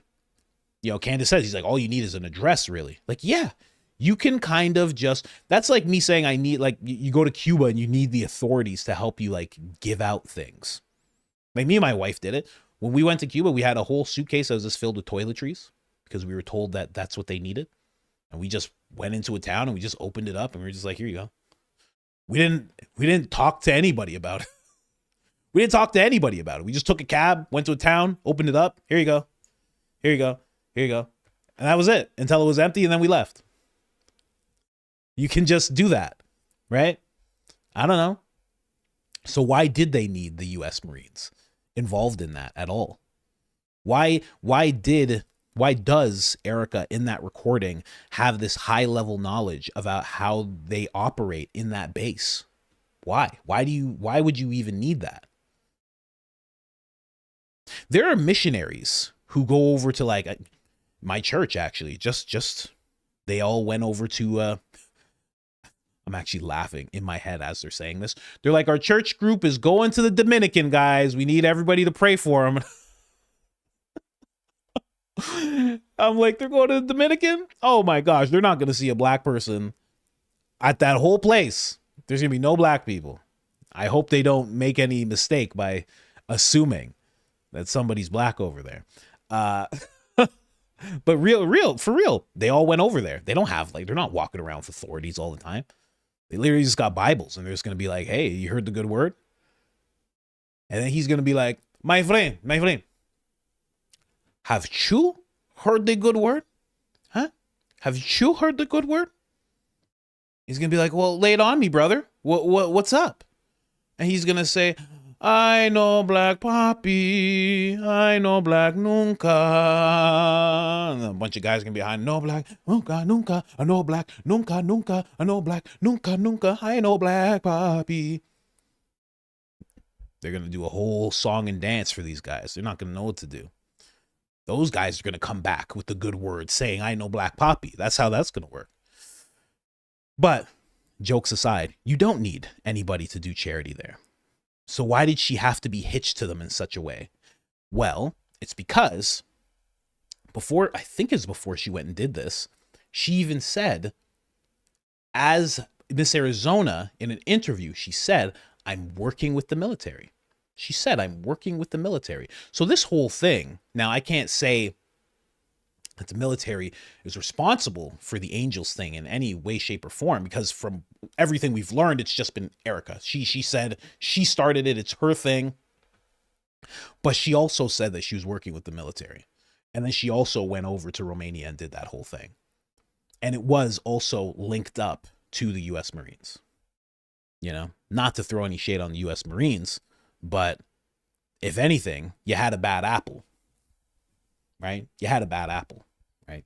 And just like it's like throw no shade to charity workers who try to start things like that, and they do it real and they do it right. No shade to them, but what Erika did is kind of the bad apple of the bunch, you know? Those have to be called out, obviously, right? There's a lot of people who podcast, but Gary, Paramount Tactical, we have to call him out. He's the bad apple of the bunch. You know what I mean? He's the curly, right? When somebody's curlying it up, you have to say something about it, right? You can't just sit by and allow people to just be curlies all the time. You have to actually say something to these curlies. Now, another thing that popped up that I find very interesting and amazing. Listen, I guess Candace maybe she does watch the show, because I have had this wish list for the longest time. You guys know I've brought it up many times where I'm like, I would love for someone to look at the documents that were released and to see if there was anybody Turning Point or Turning Point adjacent that was involved with Mr. J.E. I was saying that. I've been saying that for the longest time because I don't have the resources to do it. I don't know how all that works. I think Web is back up and running and it's now possible to do. But Candace actually goes out and finds one of those connections with Faith Cates, I believe is her name. Odd name. But Faith Cates and Erika, now when I look into this, it says, oh, they're not involved. They're not together on this, blah, blah, blah. That's what it keeps saying. But at the same time, we are seeing the fact that it seems like they are connected in the sense of, and this is what Candace brings up, is that Erika was taking meetings at this Next Model. Is that what it's called? It's called Next Gen or Next Model. That agency, that modeling agency. And apparently J.E. was always there because J.E. was connected to the person, Faith Cates, that was running it. So they must have crossed paths at some point in time. This doesn't mean that he was like, hey, how you doing? Hey, how you doing, Blondie? What's going on with you? You want to get in my plane? Let's go. And they just went off, right? Hit up Redacted Island. That's not what I'm saying. I'm not saying that happened. But they must have been in the same room at least once if Erika was taking a bunch of meetings there. And now Candace is saying she confirmed this not once, not twice, but like 4 times, I believe she said, right? Okay. So we're going based off that. I believe her in that sense. I think there are many people. I see how many people are willing to help me with the things that I look into. When I ask people to look into things, I can only imagine the windstorm of information that she gets on a daily basis when she's talking about things. So I believe that she actually did verify this. I think it'd be very easy for her to verify this. I think a lot of people would come to her with this information. I think a lot of people on the insides of all of these different types of organizations, whether it's Turning Point, whether it's this modeling agency, I think a lot of people identify with her. A lot of people are willing to help her out. So she says Erika was having all these meetings. This lady was there. This lady was tight with J.E., as you guys know. Candace says she was in the emails 4,000 times. In actuality, it was 5,000 times. I mean, a lot. They were friends. They were good friends. Why? Why was she really good friends with that type of dude? And why was he friends with her and she owned a modeling agency? I already said to you before when we were talking about the pageant world, modeling world is pretty much the same, except you don't talk as much. That they're like catalogs. They're like menus, right? I think that's why they were such good friends. I think possibly, maybe perhaps there was a bit of an incentive to being his friend. Okay. I know some people have speculated, oh, he was probably so cool and this and that. I don't think so. Not me. I think he was probably a nerd. Straight up. I think he's probably a nerd. You know, judging by the emails that you see, he seemed like a nerdy guy. I don't know. He seemed like he was like, well, we're just going to let them work and we make all the money. And actually, I could tell you a lot of things about investments, actually. You should really come down. I just want to know where you are. I love the torture video. Didn't seem like a cool guy to me, you know? cool guy 101. You don't email your friends. You know what I mean? That's cool guy 101, ladies and gentlemen. Cool guy 101. You don't email your friends. What? Why? Thousands of times? No. Cool guy 101 is I hit you up on FaceTime. I get you on FaceTime. I'm like this. I'm like this. The way I greet my friends is I give them the middle finger. That's what I do. That's just what I do. Okay? You can call it what you want. When someone calls me, that's what they see. I'm just like this. I did it to my friend when he had a baby. I called him up. That was the first thing I did. I do it all the time. I don't know why. But that's cool guy 101. You're not emailing your friends. Yeah, with your glasses on. Good to see you. I will definitely be at that bat mitzvah. What? Come on, man. It's ridiculous. Absolutely ridiculous. The nerd voice needs a name. I don't know. Call him Poindexter or something. Lionel. Call him Lionel. No. Lionel. Oh, Lionel exists already. I'm sorry. I was thinking of nerdy people I grew up with. There was someone named Lionel. Sorry. I didn't mean the Lionel. Okay. I don't know. See, I don't know. Just think of a name. I'll let you guys name that one. I have no idea what that name should be. Professor Philadelphia.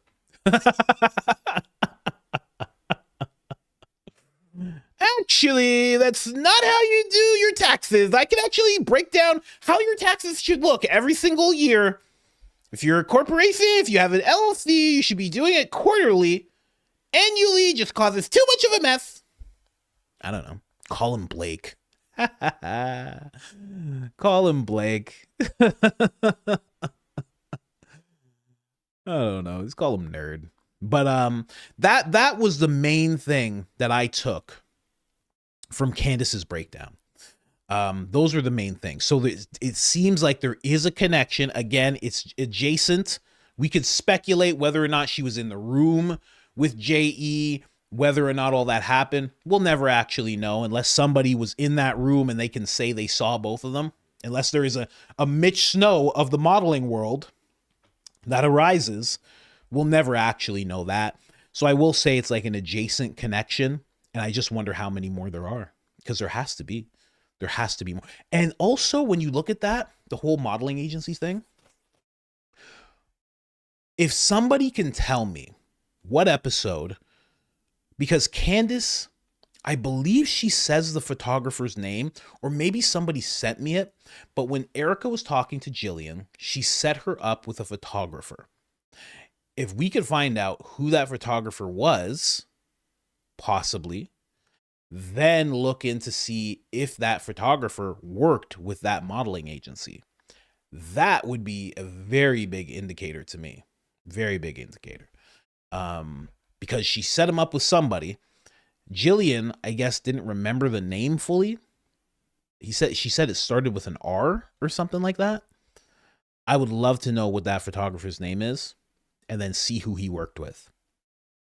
Because if he has an adjacent connection to JE, well, then we start forming another picture here. And honestly, this picture's already formed in my head. I don't know, man. I don't know what to tell you. It's formed in my head. But let's keep going here.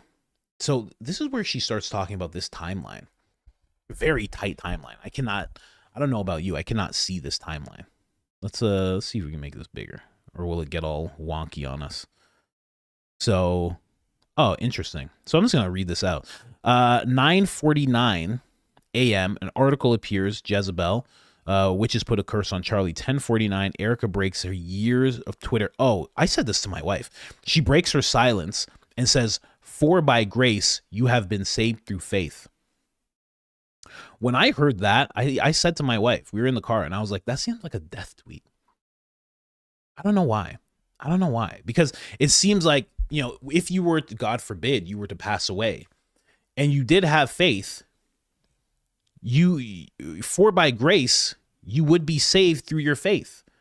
because the belief is that you have everlasting life. That is your gift for your belief, for your faith, for your repentance, for your due diligence to walk with God. That is your, like, so that just stood out to me like right away, but you know, who knows. Then 10 to 11, Charlie appears from his home studio, live on the Charlie Kirk show. Lori, appointment at the blah, blah, blah. Charlie appears from his home studio after Ingram. Bears versus Vikings. 5:24, Erika arrives home as per her alibi. Now this is the part where she starts. Oh, I have it way too fast. Let me slow it down, people. For all you normies out there, actually, you should be able to listen to things at double speed. It actually helps your mind accelerate things. Everyone knows this. This is known science. 30, so he definitely was not walking with Charlie at 8 o'clock because he is very clear that he was screaming. And then he comes down a little bit late. Charlie is then going to be seen at 9 o'clock walking with his bodyguard Heath and accompanied by a tall man who is not Frank Turek. So locals did not see Frank Turek on this walk with Charlie. They did see Charlie on a walk. He stopped. He spoke with his neighbor for a few minutes about his upcoming tour, said hello to the dog. Yeah. My suspicion is Frank was there for some reason. It's not, you don't just like sort of invite a pastor over and then say, come back. And there's the thing that stood out to me the most in this timeline, again, was the tall man. That's not Frank, right? Frank's a little guy, if you don't know. Yeah, not super little, but he's shorter. If you're walking with Charlie and someone says you're tall, you're pretty tall. Because Charlie was a tall man, right? So this person, obviously, you're not going to be seeing Charlie and then see someone who's 5'9" and be like, he was with a tall guy. Like, that's not how that works. Even if you're like Ben Shapiro size. Ben Shapiro could even tell the difference. Like, you know what I mean? Looking way up at both of them. So that guy stands out to me the most. Because who is that guy? I've speculated that maybe this guy is Charlie Kirk's spiritual advisor that he had from the time he was very young, who was helping him after he left that gate school program and started Turning Point. I wonder if it was him, but also after having this live stream with you guys, I think it was yesterday, might have been Friday, where I talked about that episode that I did on my second channel, the Clips channel. Go subscribe. After that, I talked to you guys about a video I did where Jim Brewer is talking about Dave Chappelle. And he's talking about Dave Chappelle being visited. And Dave Chappelle is telling him a story about being visited, and he was very scared, and it was a very odd visit, right? It makes me wonder if at this time, because this is on the 8th, right? This is on the 8th, this whole timeline. Let me just verify that. Yes, so this whole thing is the 8th. It makes me wonder if this person wasn't a visitor doing a temperature check. Now, Frank Turek could be that as well, right? But I just wonder who this guy is. What's he doing? Is he doing some kind of temperature check on Charlie to see if he has corrected his ways? Because if not, you know, he's going to go to UVU and something's going to happen. That could be it. Because then the next day, he does a podcast with Ben Shapiro, which is, in my opinion, another temperature check. And it doesn't seem, I think that's the 9th, I think. And it doesn't seem like he's backing down at all. In fact, he's saying to Ben, I've learned to be more critical and ask more critical questions. And he's questioning Philadelphia, and he's saying it to Ben's face. And Ben does not look impressed. He does not look happy whatsoever about this. And then the next day he passes away, right? It's weird. It's weird. It's not even weird. It's obvious. It's obvious. I'm not saying it's weird anymore. It's obvious. It's obvious what happened here. Oh my gosh. It's crazy. It's crazy. I can't just say it. It's nuts. But yeah, that's the thing that stood out in that timeline the most. I know she's saying, you know, the whole thing with Frank Turek and maybe Frank wasn't there. I don't know. But I think what stands out the most is he was with somebody that no one can identify. That's what stands out the most to me. if he went to Frank's place and Frank said, oh, Gigi's up and, you know, hold on a second and blah, blah, blah. And the way Frank explains it, he goes, oh, well, he said Gigi was up and, you know, Charlie was a family man and this and that.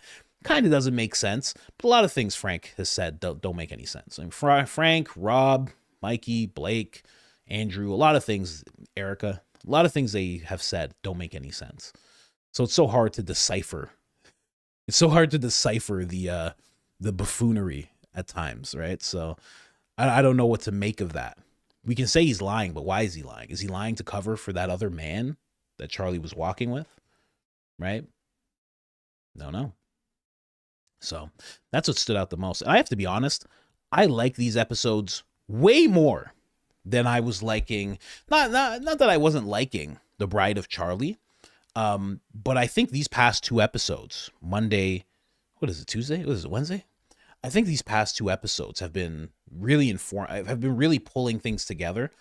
I don't know if this is a part of her series or if she's going to wrap up the series next week. And that might be what she's doing because she is very masterful with it. So she might just be like, okay, we're going to do 2 episodes. They're going to think we're done. Then we're going to wrap up the week with the ending of The Bride of Charlie and then let everybody go crazy through the weekend like they always do. Make sure that we have enough material for Coach Colin to do his weekend videos, you know, because it seems like she looks out for me that way. Seems like it. And then we come back Monday while everybody's going nuts and it builds up all the suspense. You know, maybe that's what she's doing. Maybe. I don't know. We'll have to wait and see for today. I think if she does do it, it would be wrapping up today and tomorrow, Wednesday, Thursday. That's what would make sense to me. But who knows? Who actually knows? It's hard to tell. She is, you know, I might be sitting down with Mark. I want to sit down with Mark, I think, tomorrow. And we want to just, I don't know what we would do. I don't know if we would do it live. I have to figure out how to do the whole live thing with an interview. I'm going to message Baron today and see if he can give me some tips. But I would be sitting down live with Mark. I don't know what we would talk about. I know he likes to talk. He's talked to me about talking about how the media is deceiving at times. That's something that I'm very well versed in. So I guess we could talk about that a bunch. I don't know what else we would talk. Obviously, I'm going to talk about his time with Candace. Have to talk about that. And oh, geez. And what he is going through currently as people try to figure out who he is, where his family is. Talk to him about that whole thing, what that feels like. I think that's what we would touch on the most. And maybe we'll just have him on for an hour and then we'll get back to the regular scheduled show. Or maybe we'll have him on the whole time. It'll be a shorter stream because I don't know many people who can hang out for like 3 hours. It might be difficult for him to do that. And then from there, you know, you can ask all your questions to him. That would be a cool thing. Again, I hope he can handle it. I think he can handle it. He seems like he can handle it. But that's the idea for tomorrow. But we'll see. We'll see. Anyways, guys, let me shrink this screen. I made the screen way too big. Way too big. So everybody knows Erika Kirk appointed to that DoD in the DoD, the USAFA, right? We're going to talk a little bit about that because somebody named Sabby Sabs, I'm sure you guys have heard of her. She does great work, fantastic work. And somebody linked me one of her videos from 2 months ago where she was making some connections in regards to Charlie Kirk and his appointing, him being appointed to that position. So I thought that was very interesting. So I'm going to play that for you guys. But of course, I'm going to touch on what Baron had to say here. He said he picked up coconut bites from Costco. Each one is 90 calories, 30% of the recommended daily allowance of saturated fats. It's very, very interesting. You know, when you get older, you really do have to watch out for these things. You know, you have to know about all that. Really good, really good. After polishing off half a plate of Mrs. Coleman's coconut curry chicken, I had 4 bites of these coconut bites. If something happens to me overnight, please don't appoint Mrs. Coleman to the Air Force Academy. Board of Visitors. No promises. No promises, sir. How could we possibly promise you something like that? She might have to do it. I don't know. Who else would be more qualified than her if something were to happen to you? So that, and also she'd have to work the podcast. Okay. She'd have to figure out the whole reading the super chats thing. All of that makes sense. So sorry. None of us are promising that, Baron.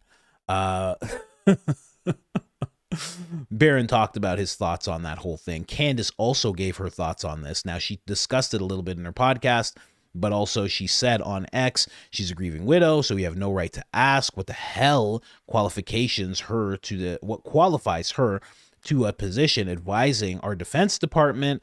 This is all perfectly normal, and only people who are demonic would have questioned this appointment. And that's the exact tone that people are taking. In fact, somebody actually said this. Yes, Candace. This is actually in response to her. They didn't quote tweet her because they didn't want her to find out about it. Yeah. This is what people do. When they don't want Candace to know, they'll take a picture of what she said and then they'll talk about it. They'll say her name, but they won't tag her. That is what people are doing. See, these are the type of things. I was talking about Baron. I was saying, guys, like, why are you guys all tagging all of Turning Point in your things, right? Because this guy doesn't want to see. This guy's trying to not have a antagonizing moment with Candace right here, right? So I'm gonna go ahead, okay. But this is me instigating. You understand? I'm instigating. Hey, look. Hey, look.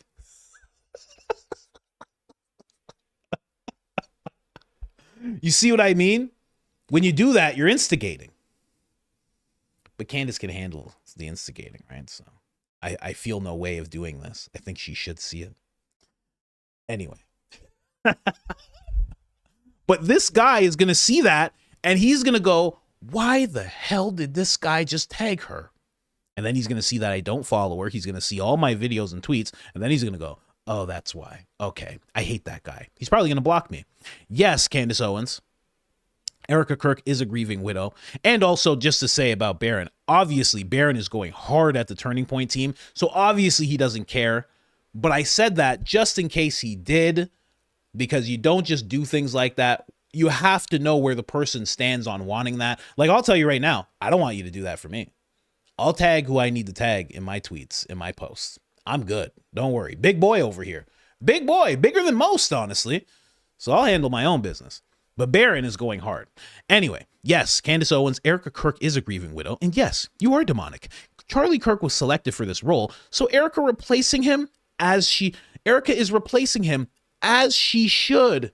You're a jealous demonic. You're a lunatic who will never amount to anything close to Erika. Well, that's true. That's true. That's true. I mean, I don't know if Candace would ever do anything like that to her husband. I'm kidding. Erika didn't do anything. She didn't do anything, guys. I'm kidding. Kidding. But George is safe. I think he's safer than Charlie. I'm just putting it out there. That's what I think. I don't see Candace doing anything like that, you know? Anyway, this is the part that gets me, as she should. How? Explain it. Forget about calling Candace jealous and demonic. Listen, everybody does that all the time. Please explain to us the as she should. Charlie Kirk was selected for this role because people thought Charlie Kirk was a genius. Why is she replacing him? How? How does that make sense? I don't get it, man. I don't get it. It makes no sense to me at all. But let's get over here. We already saw that. You guys know about the appointment, Board of Visitors. Let's just get right into the Sabby Sabs. Oh, we have James Lee. We'll play a little James Lee here quickly. Erika Kirk has just been appointed to the Air Force Academy Board by President Donald Trump. Established to review and make recommendations regarding the morale, curriculum, and other important aspects of the United States Air Force Academy. It consists of members appointed by the president and congressional leaders, and it plays a key role in overseeing the Academy's operations and ensuring it meets its educational and military goals. Now, I know what you might be thinking. How in the world is this woman even possibly qualified for the job, other than by virtue, of course, of being Charlie Kirk's wife, now widow? Now, according to her LinkedIn, she claims to have a Doctor of Education and a Juris Master's degree from Liberty University, graduating summa cum laude. But the internet does what it does, and once again, as it often is with Erika, there seems to be something not right about this. Take a listen to Baron. Okay, so he's already saying a bunch that we already know. Baron already broke it down. I've talked about this already. Let's get into what Sabby Sabs has introduced into this whole thing. That data.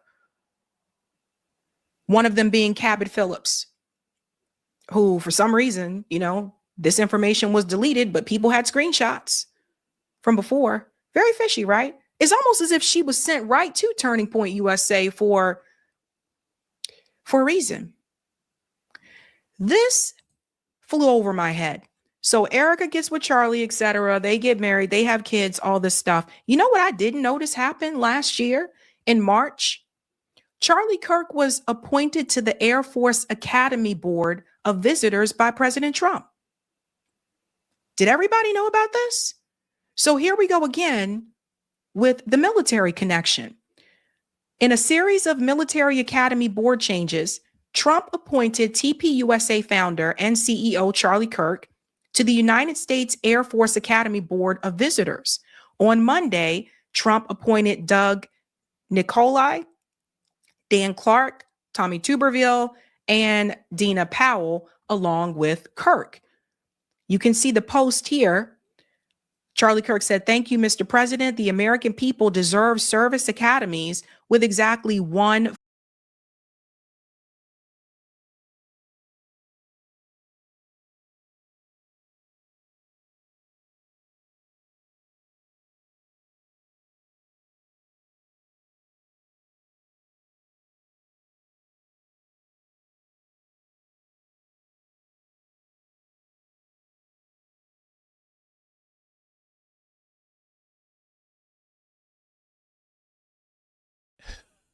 I was saying, are we good? I can't believe I was muted. Baron strikes again. The spirit of Baron. Every time that happens, the spirit of Baron is in the room. How dare you, sir? Get this evil off me. I was just asking if we're good. Sabby Sabs. I want to make sure she's playing good. It looks like we are not buffering anymore. So we're good. I'm going to replay it just a little bit, just to make sure that we actually make sure we hear her perfectly. Shout out to her once again. The name is Sabby Sabs. That is her YouTube channel, just so you know. Sabby Sabs. It's spelled exactly like it sounds. She also said she didn't have any relationships before him. She didn't have any boyfriend before him. That has been proven as a lie. I'm telling you, people are searching the internet like it's their job. Like, people found that data. One of them being Cabot Phillips, who for some reason, this information was deleted, but people had screenshots from before. Very fishy, right? It's almost as if she was sent right to Turning Point USA for a reason. This flew over my head. So Erika gets with Charlie, etc. They get married. They have kids, all this stuff. You know what I didn't notice happened last year in March? Charlie Kirk was appointed to the Air Force Academy Board of Visitors by President Trump. Did everybody know about this? So here we go again with the military connection. In a series of military academy board changes, Trump appointed TPUSA founder and CEO Charlie Kirk to the United States Air Force Academy Board of Visitors. On Monday, Trump appointed Doug Nicolai, Dan Clark, Tommy Tuberville, and Dina Powell, along with Kirk. You can see the post here. Charlie Kirk said, "Thank you, Mr. President. The American people deserve service academies with exactly one focus." Pay attention to this, guys. Recruiting and developing the best cadets possible to protect this country and her liberties. I am honored to have the chance to assist President Trump in executing this mission. And here is the statement from Trump here. He was saying congratulations to all of them. Now, the U.S. Air Force Academy is located in Colorado. And I know this because a friend of mine went to the U.S. Air Force Academy. It's actually, from what I understand, pretty difficult to get into. But the board consists of 6 members appointed by the president. And what I really want to talk about here, the U.S. Air Force Academy Board of Visitors inquires into the morale, discipline, curriculum, instruction, physical equipment, fiscal affairs, academic methods, and other matters related to the academy, which the board decides to consider. So, did everybody know that Charlie Kirk was appointed to the board of visitors for the Air Force Academy? And then the focus on recruiting.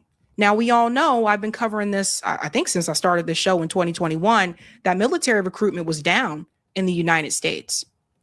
They've been able to fill some of that gap a little bit with female recruits, but it's not what it used to be like back in the day. A lot of younger people don't want to go fight these wars. Hell, I don't blame them. I tell everybody, get the fuck out of the military, okay? So this is the part that people need to see. You have a woman, Erika Kirk, who came from DoD, DHS, and family, who end up working with intelligence.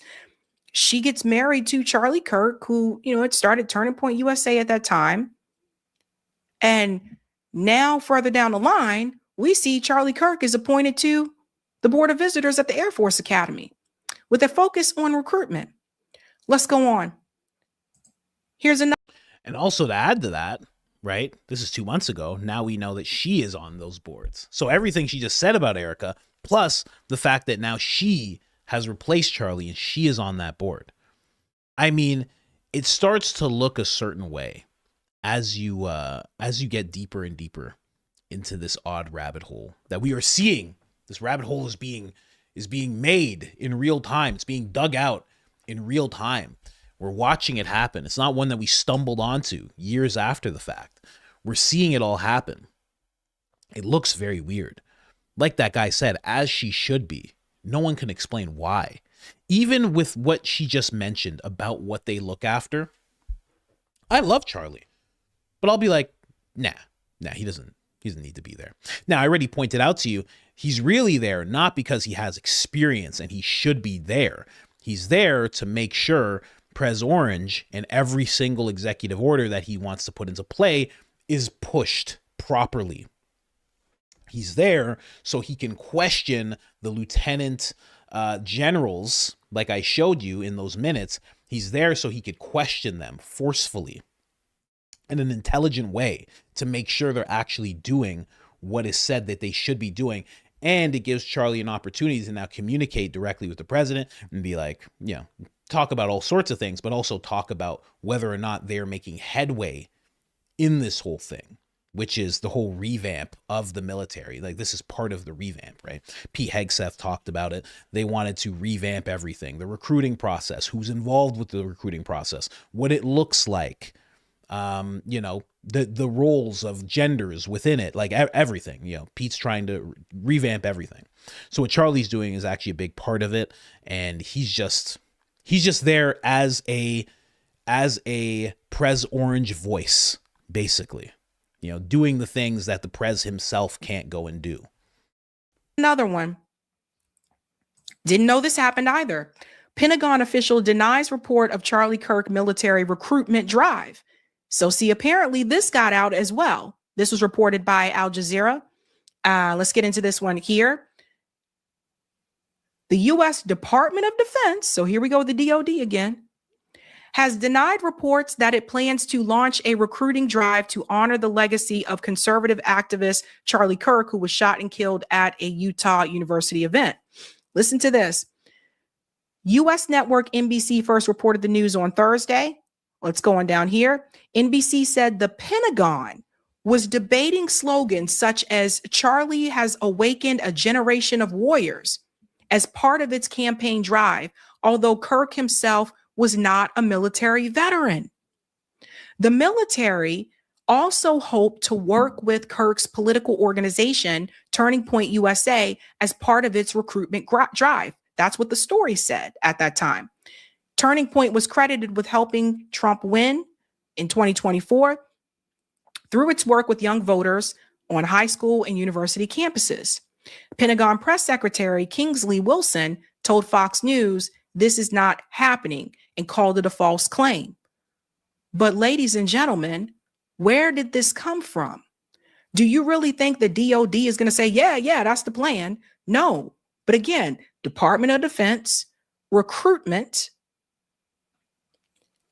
And this story came from somewhere that they were even considering using Charlie Kirk's name to recruit more soldiers. Of course they were. They're using them for everything. I mean, they're using them to sell hats. You think they wouldn't use them to recruit soldiers? They're using them for everything. What are we talking about here? They're using his tent at an event. They're using his microphone. His chair is still empty on the podcast. There's a microphone sitting there. They're using him for everything. The show is still called The Charlie Kirk Show. I mean, what are we talking about here? Every single time you question anything that any of them are doing, they throw Charlie in your face. What are we talking about here? Come on. So of course they're doing that. And that was the plan. Really interesting that she covered this 2 months ago, because as she talks about the Department of Defense, you know, and they're like, no, that wasn't our plan. It's like now they're working with Erika Kirk, right? No, it wasn't our plan. And then also with what I showed you, the first day it was announced that Erika was appointed, is that Rep, what was his name? Something Pfluger, Rep Pfluger of Texas, said that this has been in the works for months. So as she's talking about all this 2 months ago, they were already positioning Erika to be in that position. They were already pushing for Erika to be in that position. I don't know, man. More minions to go fight their wars. And there will be more. There will be more wars. And for some young people, they see the military as the only option. They see it as an option to get out of poverty. I know my dad was one of those people. But if you were to ask him today if he would do that again, he'd probably say no.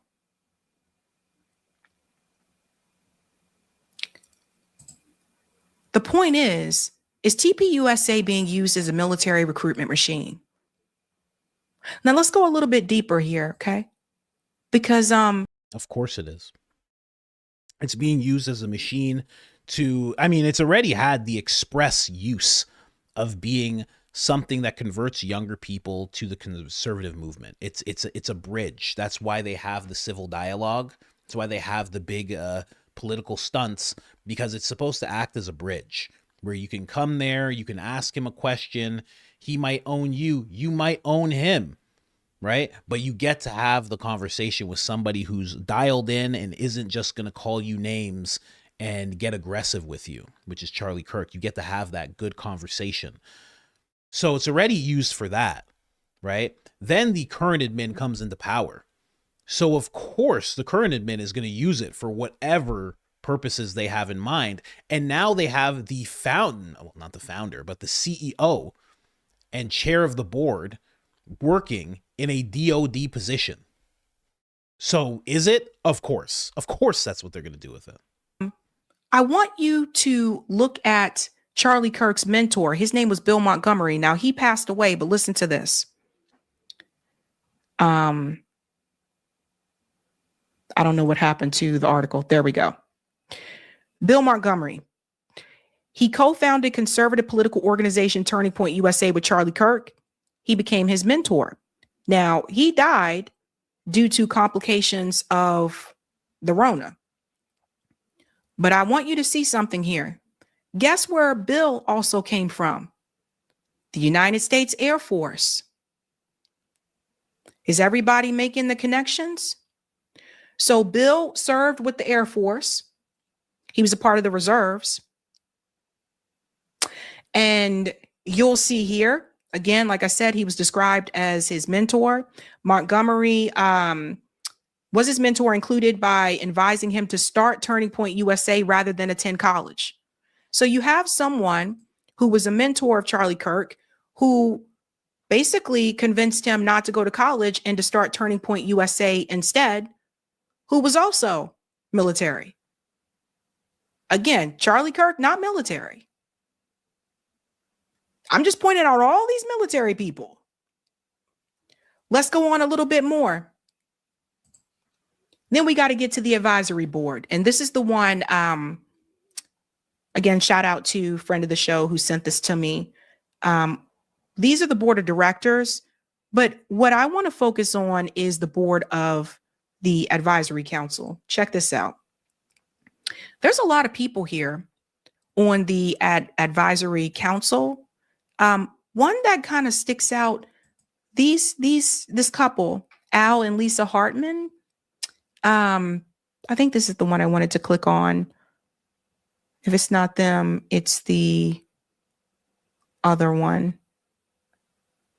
So this is where she gets into Paul Vallely, which I have covered. Candace has covered. We've all been talking about Paul Vallely, the gentleman who wrote Mind War, co-authored it with, I think his name is he sergeant or lieutenant? I think he's Lieutenant Michael Acquia, the guy who started the Church of Set. You know, that character with the eyebrows, you know, if Ben Shapiro is going to do something with his eyebrows, he should do what that guy did, you know, just, do the little curl up, that type of thing. Do that. Don't do what you're doing. This is nuts. Everybody's concerned. Everybody's very concerned. In fact, Ben actually, funny enough, I'll show it really quick. He actually is trying to monopolize on the whole eyebrow thing. Yeah, there you go. He says we're going to browbeat this meme to death. Brow to no one. There you go. So he's selling playing t-shirts with skid marks on them. And that quick, everything's undone. I didn't even mean to do that. I didn't have that joke planned, ladies and gentlemen. He said he's selling t-shirts with skid marks on them. Well, that's the end of that. Let that meme spread. Sorry, Ben. That's how it works. That's how it works in the biz. That's how quick it happens in the biz, my friend. You had a good retort selling the shirts, but then I came up with the skid mark comment, and there you go. Ruined. Sorry. My bad. Didn't mean to do it so fast. I was going to let it play out for a little while, but the jokes just come to my head. Sorry about that. Anyway. But shout out to Sabby Sabs. Again, doing incredible work. Absolutely incredible work she is doing. And yeah, that was a very interesting breakdown of what was going on, especially now that we see that Erika has taken the position. And I can't wait. She probably made a video about it already. I can't wait to see what she has to say about that. Knowing that she came up with all this 2 months ago. I wonder what she has to say about Erika being in that position now. Because she's also somebody, if you don't know, who goes quite hard on Erika Kirk. And I think she's almost like one of those day ones where she's been going hard on Erika Kirk since day one. So anyway, the whole Leviticus thing, let's get into that really quick. So thank you, Miss Cassidy. Thank you so much for sending me this so quickly, so diligently. Really appreciate it. Now this is where Charlie Kirk, if you can't tell, Charlie Kirk is talking. He's a master debater. Okay. And that's what he says. And he's debating people because that's what Charlie Kirk would do. So they're making fun of Charlie, obviously. And Charlie absolutely loved it. Charlie said he loved it. It was an honor. He said it showed that Turning Point is actually making a cultural impact, which is 100% true. And in reality, now that we look at it, it was actually Charlie that was making a cultural impact. It's actually Charlie that did that himself. It wasn't through all of Turning Point because it's not happening anymore. The cultural impact is literally just stalled and stopped. I think we can all agree on that, right? The only cultural impact they have now is people making videos about them and calling out all the stuff that they're doing. That's it.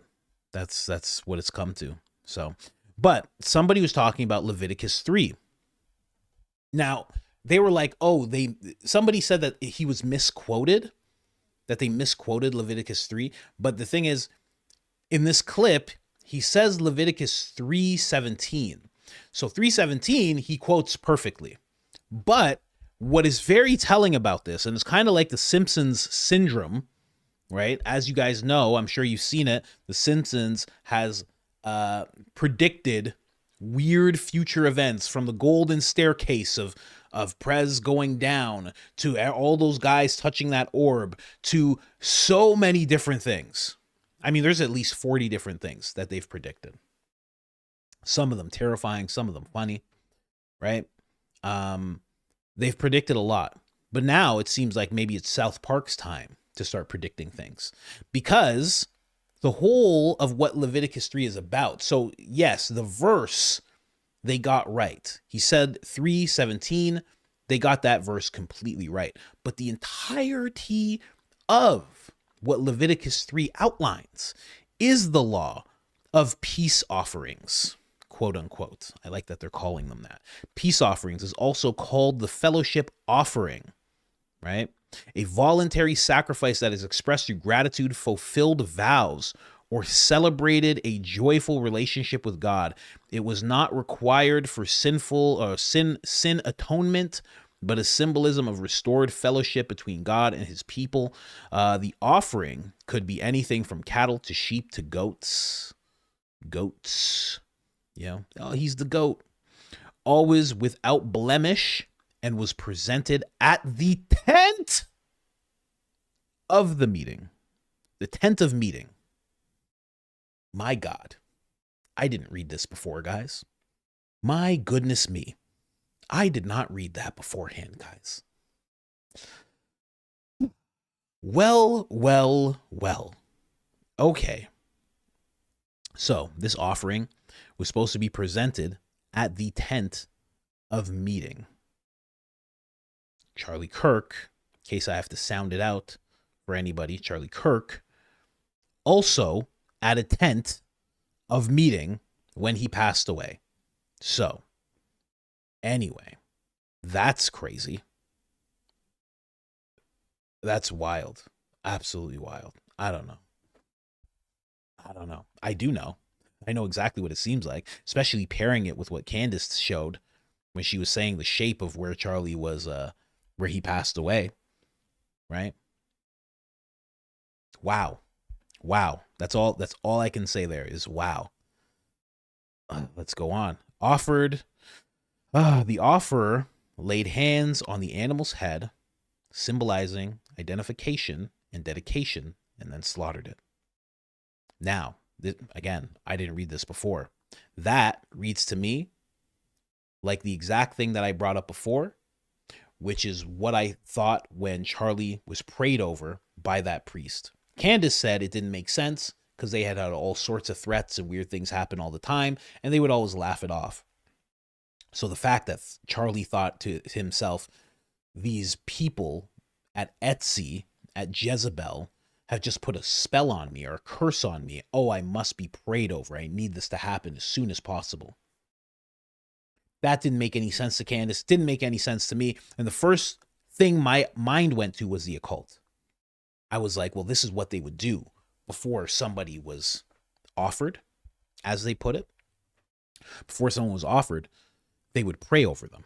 Or as it's put here, the offerer, which his wife and the priest prayed over him, the offerer laid hands on the animal's head, symbolizing identification and dedication, and then slaughtered it. Interesting. The priest splashed that on all sides of the altar, and the fat covering the entrails, kidney, liver lobe, were burned as a pleasing aroma to the Lord. Right? Now, what I would take that part as if I'm going down this whole analogy, I would take that as using him up, using the microphone, using the tent, using the show, using the image, using the name, using it all constantly, like his inner circle is doing. That's what I would sum that up to, as a pleasing aroma to the Lord, right? And again, I don't think this has anything to do with Christianity per se. Sounds like something else, honestly. The rest of the meat was shared in a sacred meal by the offerer, family, friends, priests, emphasizing communal joy and communion with God. Again, that would go back, in my mind, to using him up, using every part. Here you go. Here's some for now, Prez. Here's some for VP. Here's some for family. Family gets GoFundMe. Family gets all these proceeds to them. Family gets insurance policy. Staff gets new positions. Staff gets monies. Turning Point gets a whole bunch of money. You know, like, it's just using him up as much as possible. Right? That's what it sounds like to me. And then a permanent prohibition. Prohibition is declared. All fat is the Lord's, and no fat or blood may be eaten. 17, underscoring the sanctity of life and the exclusivity of God's claim on the best parts. Now, again, I think that this whole offering is not geared towards the Lord that we know as Christians. I think it's something else that Candace has talked about extensively, Baal and all that. But yes, very odd that South Park chose that to say.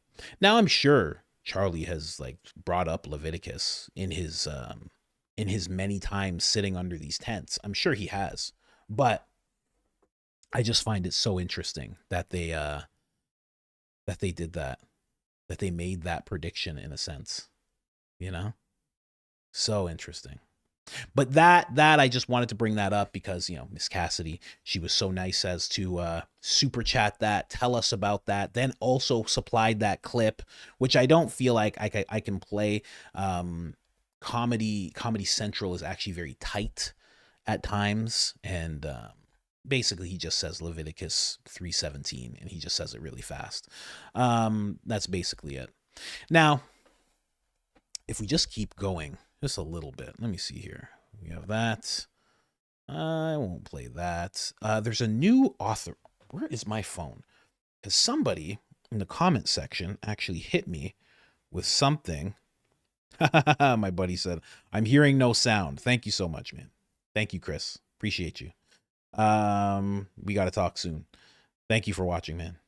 Not many of my friends actually watch this, you know? He's one of them. He was a coaching client of mine, and then he became a really good friend and inspiration. So thank you, Chris. Let me see if I took a photo of this. I'm trying to take photos of the, yes, perfect. Let me see here. So apparently somebody tagged me in this, Nina, is that how you say it? They tagged me, Baron, Candace.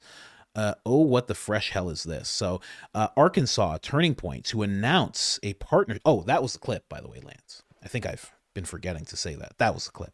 Arkansas Turning Point, USA to announce partnership. Now, they just showed us a little bit of this. Sarah Huckabee will announce a partnership Wednesday between Turning Point and Arkansas. Erika Kirk will be joining, it says down here if you can't see, will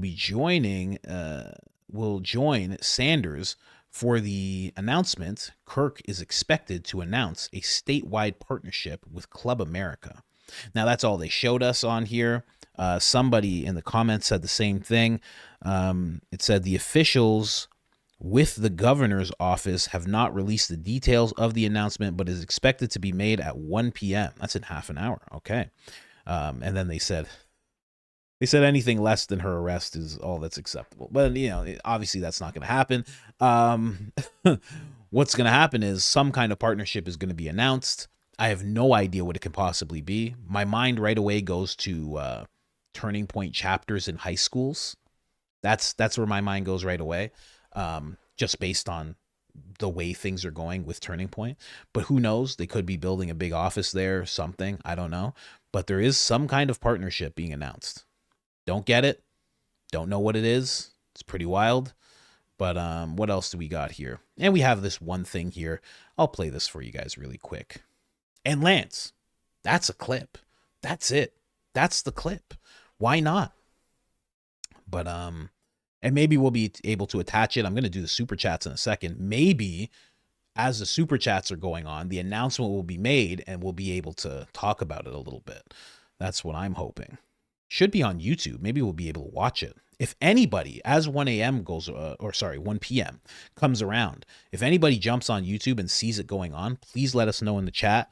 And anybody who has access to me, probably just my wife, if you're not putting the baby down already, let me know via text when that happens, and I will jump over there. This person, I'm going to say allegedly on this, but Derek Maxfield, the owner of the private plane, allegedly offering makeup deals to silence Erika Kirk criticizer on TikTok, Brooklyn Gabby. Brooklyn Gabby had this to say about this whole thing. January 22nd, I posted a TikTok about Erika Kirk, and the video did very well. On the 27th, I posted another video about Erika Kirk, and did very well as well. The day after I posted the second TikTok, I get an email from a PR team allegedly reaching out for Eranos. I don't know how to say it. They say that's who founded Unique. They go on to offer me the deal of a lifetime, wanting to help me start my own makeup line with them. They cover all the costs up front. I looked into this company, Unique, a little more. The owner of Unique is Derek Maxfield. Now let me take you back to September 10th. 1 hour after Charlie Kirk incident happened, a private jet took off with the tail number N888KG from, I think it was Provo, Utah. They turned off their transmitter, allegedly, in the air. Whatever, long story short, it got a lot of attention really fast. So the owner of this plane comes out and makes a statement. That man's name is Derek Maxfield. Why someone allegedly connected to that makeup company reaching out to me 1 day after I posted a TikTok about Erika Kirk? What? So it could be a coincidence. Allegedly, this is just my opinion. I don't feel like it is. What do you guys think? I think it's kind of weird. So I know the older people, you're like, that video's edited. Listen. That's how younger people make videos. She did that herself. They say something, they pause. It's a little jump cutty because they know other young people have the attention span of goldfish. So they do that type of video, and it's to keep younger people engaged. I understand. You're seeing a lot of cuts there. You're thinking the video's cut up.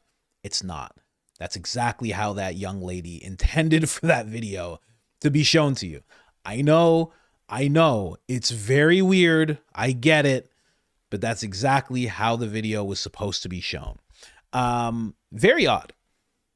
Very odd that happened. Just wanted to show that. I thought it was just very interesting. Somebody spoke up and, allegedly she feels tried to silence her because she was criticizing Erika Kirk. Who knows?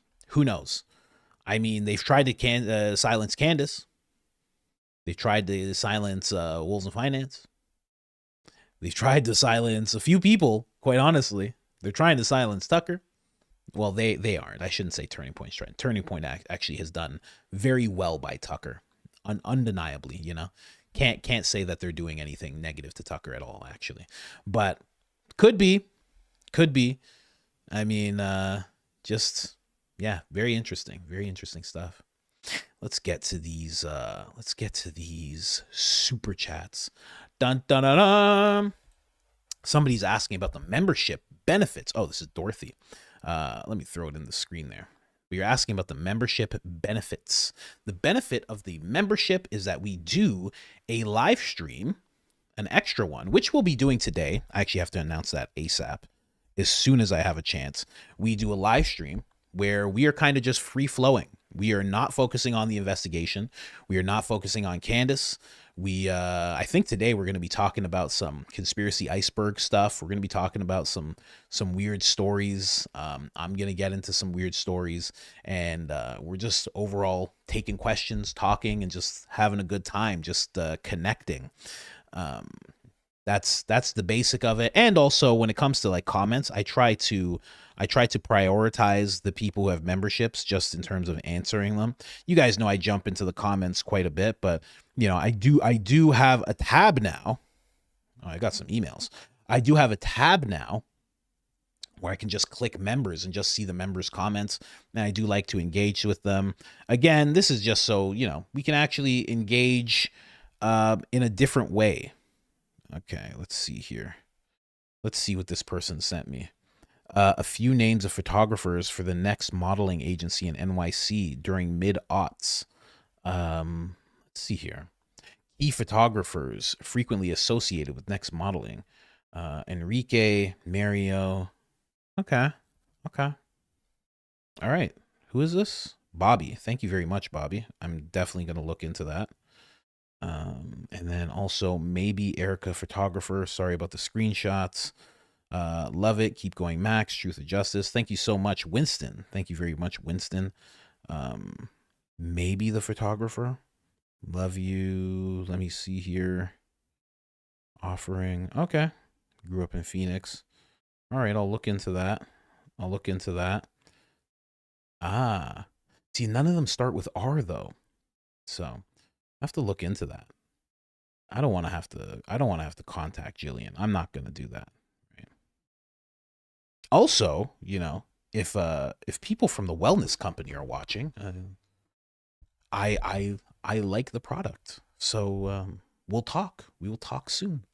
Anyway, let's jump in here. We have. So that's the benefit there, that we're doing an extra show a week.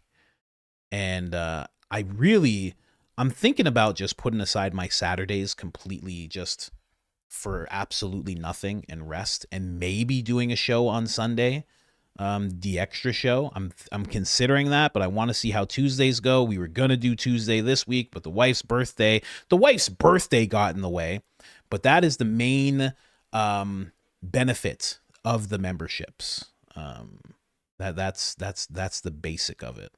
And we'll probably do some merch giveaways in there as well. I was considering that. Like, why not?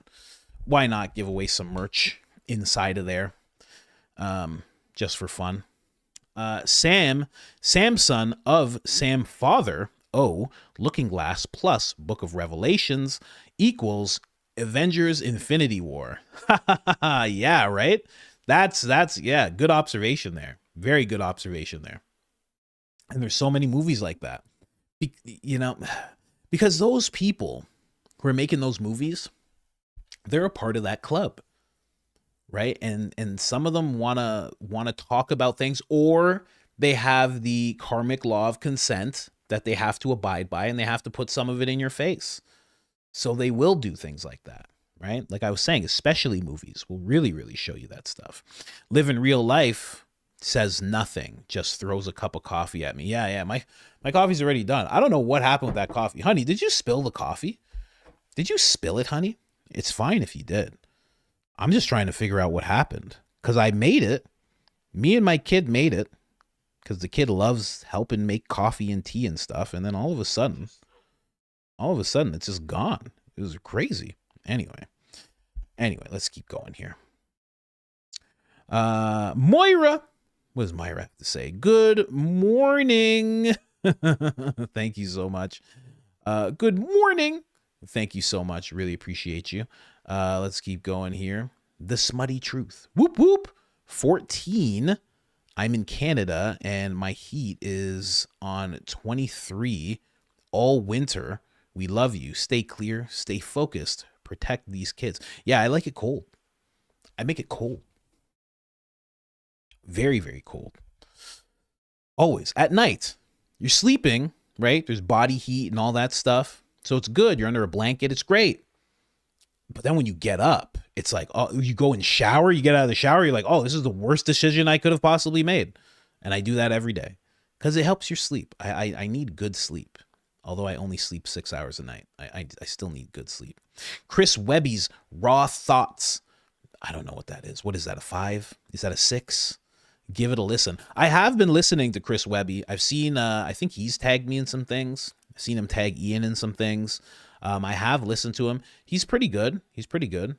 But again, I can't play it because I don't know. Like, Fleet and Lance hit me with copyright claims. What's this guy gonna do? You know what I mean? So I gotta actually talk to him. He has to give me clearance. He has to give it to me. Make sure. He has to tell his people. Amy Wiggles, homesick bonus. I get to fix my eyebrows and watch you're real hysterical.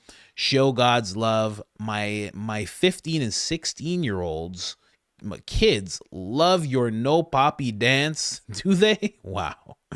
Thank you so much. Really, really appreciate that. A little family event for you guys. Really appreciate it. You guys wonder why I don't swear and all this stuff? Man, that's why. There's families out there, man. I mean, come on. Imagine if Ben Shapiro's eyebrows had the vertical movement of Asmongold's. They would be a threat to any fly. Asmongold has like a twitch. He has like a thing where it's like, you know, they go high. They go high on Asmon. Really, really high. If you don't know Asmon, he's amazing.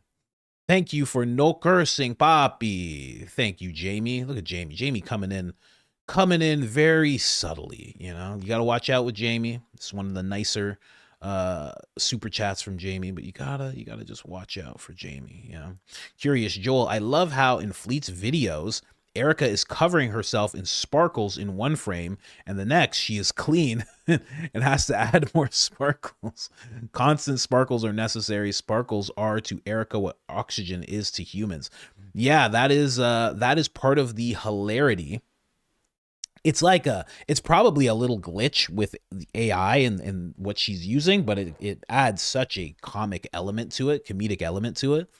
It's so good when you see that. I like that video because she wasn't even pouring them on. She was just holding it and they're just flying all over her. Oh my gosh. I love that. That was amazing. Contentious podcast. Ben's eyebrows are morphing into tiny houses. Yeah, it's like a tiny society, you know? It's like a microcosm of the universe, right? As above, so below. There's all sorts of things going on in where his eyebrows are. If eyebrows could tell lies, if eyebrows could tell the lies they have seen, he would have shaved them. He would shave them off faster than he spews crap. Who loves watching Pierce Morgan roast Ben? Yeah, I played that yesterday. It was amazing. Couldn't believe it. Couldn't believe they're going at each other like that. Very interesting to see this whole breakdown. Again, Ben's mask is falling off. All their masks are falling off. You know, the second you do something that is even slightly against Philadelphia, they pounce. So that's all we're seeing here. Happy belated birthday to the wife. Thank you very much. Saved by Grace. So excited about Ellie's birthday. Oh yeah, thank you. I completely forgot to wish you one. I'm so sorry. Y'all are the best. Thank you so much, and thank you for showing us that video. We truly appreciate it, and I'm glad she enjoyed it. Thank you. Man, my ears just popped, and it went silent, like as if everything just stopped in the world. You ever have that happen? That just happened to me, and I was like, oh, did everything shut down? Am I asleep? Was this a dream the whole time? Ferguson, Ben can braid his eyebrows or hide stuff in them. I think he is hiding stuff in them. That's what I think it is. That's why he sticks to it so much. Did you see Jimmy's show? Are you talking about Jimmy Dore? With Professor that name? Jing Exquin Jing? I have not seen that. I would have remembered that name for sure. I have not seen that. Was it good? What are they talking about? Actually, don't tell me it's Jimmy Dore. I probably can't even show it on the screen. Heather in the house, not to be confused with Rachel. Fleet, please make a video of Coach's depiction of Charlie in heaven. It would be epic. Morning, Coach and Familia. Love y'all. Thank you very much. Really, really appreciate that. Thank you. Thank you. That would be interesting. Yeah, that would be a good one because I have a few of those. Man, I wish I tallied up all the things that I've talked about and like had them all because I have a few of those Charlie in Heaven ones. Philadelphia thinking about making permanent changes to Charlie Kirk show lineup. Oh, yeah? They're the ones that decide, right? They decided the whole thing. I'm telling you, they should stop doing that show. That show's terrible now. Not Bob Shillman giving Popeye. Also, no way he doesn't know exactly how much he donated. Philadelphia keeps track of those kind of things. Yeah, I would assume, he's a billionaire, so maybe he's like tossing it out 10-year period, but I feel like he would know. I feel like he would know exactly how much he donated. I think he would know that. But yeah, he kind of looked like Popeye a little bit. If he had the accent, you'd see it more for sure. That was a very interesting part of the show, man. The fact that he just brought that up and he was just so open about it. And yeah, I went to him. I didn't like the answer I got. So it's like, it just shows, man, it's not a made up thing. It's not a made up thing. It's not a made up. What's the word? What? Your brain doesn't work now? Hey, make it work. It's not a made up notion that Charlie Kirk was getting pressure. He was getting real pressure from these people. They were really going after him. Josh Hammer and all these different types kept on trying to dispel this. Even Andrew Colvette trying to dispel this. Blake, all of them trying to dispel this. But it's true. Like this guy giving that interview just proves that they were going to him and being like, what's going on with Tucker? What's going on with Candace? For sure talking about Candace. They probably just don't want to give her any oxygen. For sure being like, listen, Candace, that's why the whole temperature check happened. It's like Tucker's one thing. We already don't want Tucker. But now you're talking about more Tucker and more Candace back?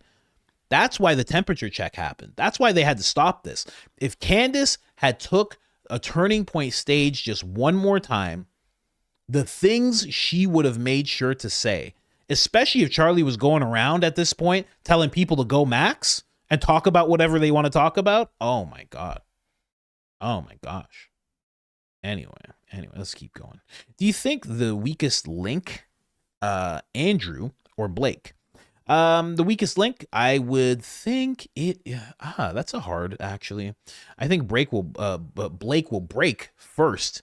Either you guys solve this thing or someone will break. Yeah, as she gets closer, as Baron gets closer, as these investigations keep happening, I think they are getting closer to somebody will get closer to breaking. But at the same time, maybe not. Who knows? I have no idea, really. If I had to just say based on what I think Andrew's a weaker link. Because it feels like Andrew has a heart. We've already seen Blake get caught up in that weird where they outed him for the reason he got fired from Tucker's show. He had like some burner account or some other account where he was being like racist and doing all this weird stuff. A guy that does that, not saying that he's strong, but a guy that does that doesn't care. He has loose morals to be very charitable. He has loose morals if he's doing weird stuff like that. Andrew seems like he would never do that sort of thing that Blake did. Andrew seems like at the end of the day, Andrew seems like he was there for a reason, whether it was handler or not. Blake seems like he's there for a check. Doesn't seem like Blake actually had like a deep connection with Charlie. I would say Andrew had the deeper connection, and that would make him the weaker link, quote unquote, if you're talking about who's going to actually speak the truth. That's my thinking. Fleet, friend of the show, sends 1 membership. Thank you so much, Fleet. We appreciate you. Piccolo the turtle, them saying Candace Owens is putting Charlie Kirk's kids in danger, and Erika Kirk creating a precedent of leaving her kids alone with Turning Point employees. Yeah, it's very interesting the way that works, huh? Candace is a problem, but Erika doing that is not a problem. It's not even seen as abnormal. They're just like, yeah, what do you mean? What do you mean? Like, of course. Where else would she put the kids? She has to travel. There's no room for kids on that jet. What? Kids don't like going to Fort Huachuca. They get upset about going to Fort Huachuca. Not enough games. We don't bring the toys there because we're not allowed any electronics, you understand? But Candace is the issue because Candace is just talking about Erika. Candace doesn't even talk about the kids, you know?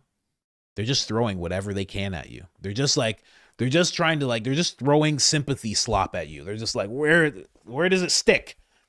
Any sympathy slop. Come on. She's grieving. The kids. Charlie's in heaven crying.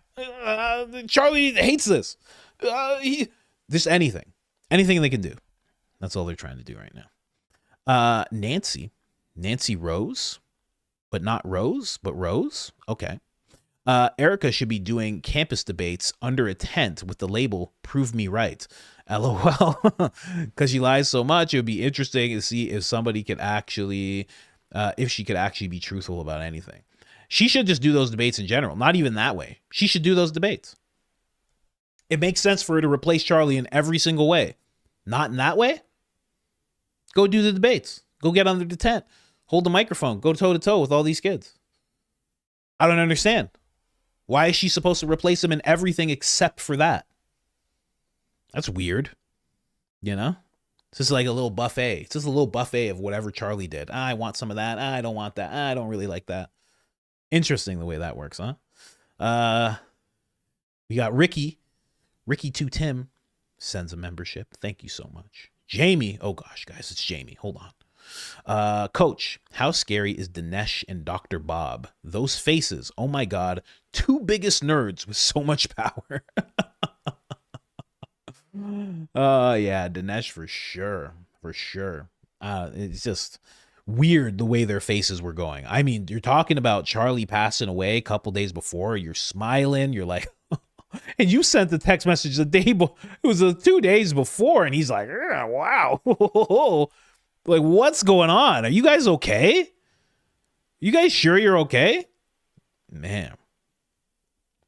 Jesse Lou, donor has to be code for demon or something. Because why do they all make my skin crawl? Also, hit the like button on the treadmill. I'll go 1 mile per 1,000 likes. Really? Oh gosh.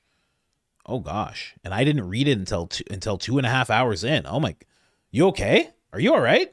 Hope you've been hydrating. You must have stopped already. There's no way you didn't. But yes, hit that like button, ladies and gentlemen. It helps tremendously. We are trying to break out. They put us in mini prisons every once in a while, and they never tell us why. They never explain any of it. So please hit that like button. It helps tremendously. We got 3,800 right now. We need to get to at least 6,000. It will help us tremendously. You have no idea.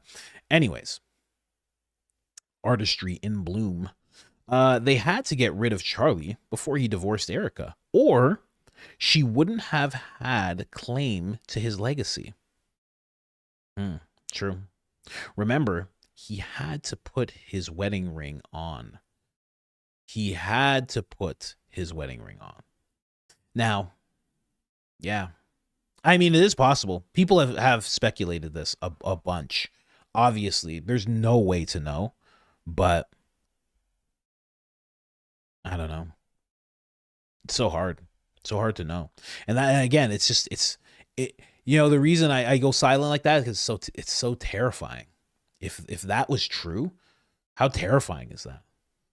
That the guy was trying to get out and they're like, nope, no chance, buddy. You're not getting out of this one. No, sir. Get ready. Go sleep in the other room.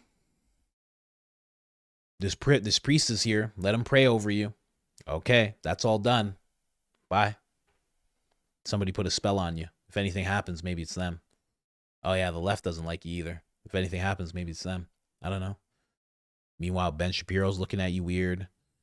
You know, Bob is pulling out money. Some lady saying this is going to be at your peril. You're getting all these text messages. You're getting all these temperature checks with you. Terrifying. What a terrifying position to be in. That's why you got to do what Candace did. Why you got to do what Candace did. She seems crazy, but for the most part, she's safe, right? She's safe at least.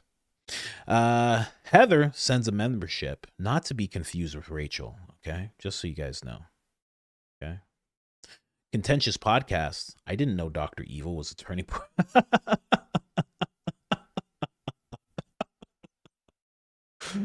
Oh my gosh. The throwback. That's a throwback reference now. That is a real throwback reference now. That is like a 20-year-old reference now. Wow. Isn't that nuts? Isn't that nuts? The way time flies, man. You're right, though. Brooke Weaver sends a membership. Thank you so much, Brooke. Thank Brooke in the comments, guys. Yeah. 5DS. I told you weeks ago he would flip tables. Did you? Yeah, I bet. That makes sense. That makes perfect sense. Brooke Weaver sends another one. Thank Brooke Weaver in the comments. Coach is chief of lexicon for the crew. Coach is chief of lexicon. What is lexicon? I don't even know what that is. What is lexicon? You're making me have to look things up. What is lexicon? What is it? What is lexicon? What does that mean? The complete vocabulary, set of words, or specialized terminology of language subject to speaker. Yeah, right. Me? No. That's Lionel. Lionel's the chief of that. I applied for the job. I didn't get it. Robert Shillman looks like a Star Trek character. Kurt, what's his name? Kirk Picard? Is that the captain? He looks like the captain, the bald one. Not the first one, the bald one. That's what he looks like. Yeah, you're right. I didn't even think of that, man. It's been a long time since I've seen Star Trek. I used to stay up and watch the old school Star Trek at like 3 o'clock in the morning, man. Because I used to have insomnia. I kind of still do, but I used to just stay up and watch old Star Trek, fighting lizards. They're fighting lizards. Oh, beam me up, Scotty. All that stuff. I used to always watch that stuff. Erika Kirk now has an excuse to visit Fort Huachuca. Wow, yeah, right? They'll probably still deny it, though. The Veiled Reckoning. They put an ad when you talked about how Charlie felt about his donors in that timeline. They put an ad when you said they can manifest into people, especially young people. Odd timing for ads. I don't know. Where they see you most engaged, because they can see who's engaged. They'll put an ad there. That just makes the most sense, right? Or maybe they put an ad when they see the most people. I have no idea. What if Ben's makeup person was actually doing a TikTok prank where she makes his eyebrows a little bigger until he finally notices? Oh my gosh, Susanna, Rosanna, Diana. How dare you say that? That could be it, though. That could be it. Are they a little bigger? Is my forehead shrinking, or I'm not really sure. No, Ben, it's fine. It's completely fine. It looks normal. It does. You look great. Thank you so much. On a chair, on a step stool, just to make sure that he's at the right level for, could be. Christine Prettyman, I'm listening to you while chopping vegetables for supper. I also just lost a finger. Oh my God. I almost lost a finger. Oh gosh. When you said throttle, can't even be mad about it. Thanks for brightening my day. Thank you so much. Appreciate that. I don't know. I didn't know what else to call it. What else rhymes with that word? That's a hard word to rhyme. Ricky Tutim says nothing. Just a big smile. Look at Ricky there. Susanna, Rosanna, Diana. Why do you keep saying my name wrong? It's almost like you don't remember the best female comedian in SNL history. Who is that? Who are you talking about? The best comedian in SNL history. Hold on. Let me, because if I find out that you were on SNL, I'll freak out. Like, what are you talking about? Who? You? You weren't. You're lying. You're making me look things up for no reason. There's no widely known character named Susanna SNL. What are you talking about? Huh? You tricking me? You tricking me here? What are you talking about? Anyway, I say it because it's very easy. And it's like, once I get right here with your name, I don't know what's going on, right? So I just say Susanna, Rosanna, Diana, because that just rolls off the tongue. Otherwise, I don't know what's happening. Once we get right here, I don't know what's going on. You know? My brain doesn't understand what's happening at that point. That's why. And it's nice. It's your nickname now, you know? Rolls off the tongue. Everybody knows who I'm talking about as soon as I say that now. Okay, serious. How do I watch the really bad movies to learn without being scared or overwhelmed? Asking for a friend. I don't know. I don't do it anymore. I cannot watch scary, wild movies. I can't do it anymore. I can't. I used to be able to do it. I used to be able to get through it, handle it just fine. Now, I can't do it. I wish I could. I really do, but I can't. So I don't know how you do it. You gotta kind of just, you know, if you look at it as watch it like it's a documentary. Don't watch it like you're actually getting immersed in that world. Watch it like it's a documentary. Watch it like it's information. There you go. How about that? That's a good advice. Oh God, Jamie. Okay, all right. Babylon system. I understand, Jamie. Can you please not say anything about ending young people? Can you please? Like what? It's a crazy request that has to be made. Like why? Because honestly, you just make things worse for me. You know, it's not about, you're not going to stick it to them. You're just sticking it to me when you do that. So just putting it out there. Have you heard the podcast, The Deep End? The one with Gary Wayne. Someone said I should interview Gary Wayne. Christian Contrarian is, and the guy speaking about the Red String Wristband Club with David Duvall. It might be your vibe. Yeah, I do. I like that type of stuff. And I've been told that I should reach out to Gary Wayne. I've tried to reach out to him. I couldn't find many ways of accessing him, but I have heard of it. And yeah, it is my vibe. You're right. You read that correctly. Cockroach has no right in foul play. Mama Erika Kirk is totally misplaced with her new appointment. In foul parties. Sorry. No right in foul parties. Sorry. Thank you very much. And yeah, she has no experience. It doesn't make any sense. Nerd voice, Jeff. My name is Jeff. You think it should be Jeff? No. That's like a blue collar guy name. You know, it has to be like, yeah, it has to, like Blake is actually a good suggestion. Blake is like one of those names. Yeah, Blake can be a really cool guy, or it could be like a really like, my name is Blake, and I've been here for quite some time, actually. Yeah, it could be either way. So, my guess, Frank babysat while Charlie took a walk. Maybe. I'd never trust a guy babysitting my kids, you know? I don't know about anybody else. I just never would. I'm not going to let you call Frank short. Just kidding. Shortly. Shorty. Just kidding, Shorty. Yeah, I think Frank's short. Seems like a small guy.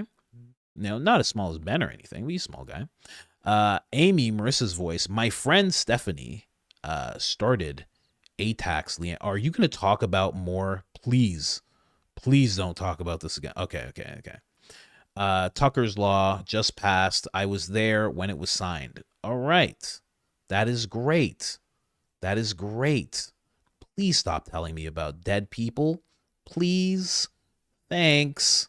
But thank you. And good. I'm glad you're doing good work out there. Just please stop talking about it so unabashedly in these things, please. please. I don't know what else to say. Please stop doing it. 50 for shelves.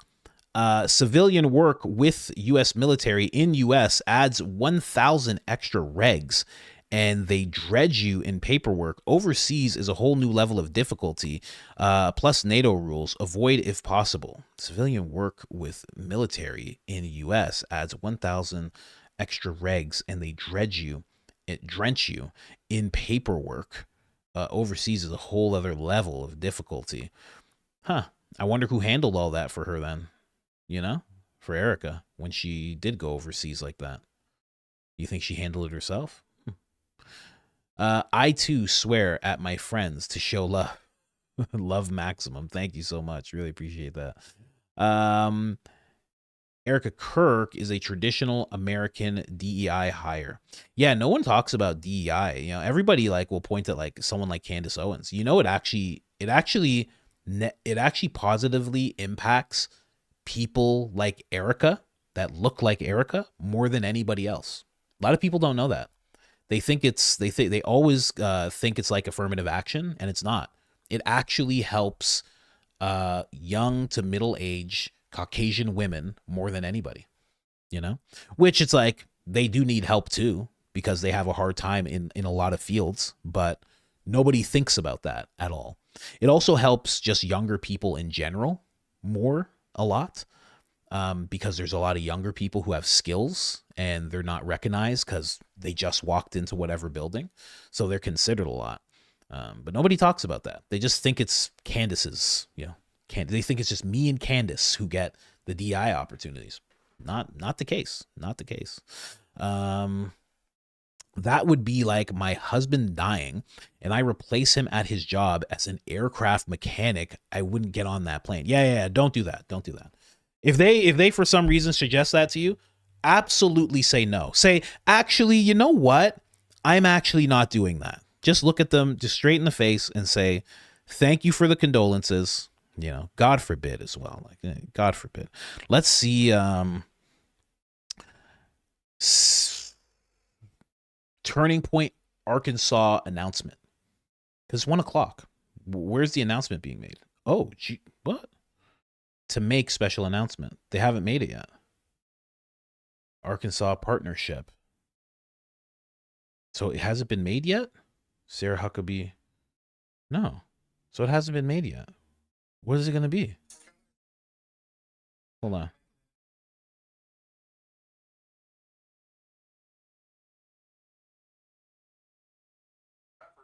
So there's supposed to be an announcement, but I'm not seeing it anywhere.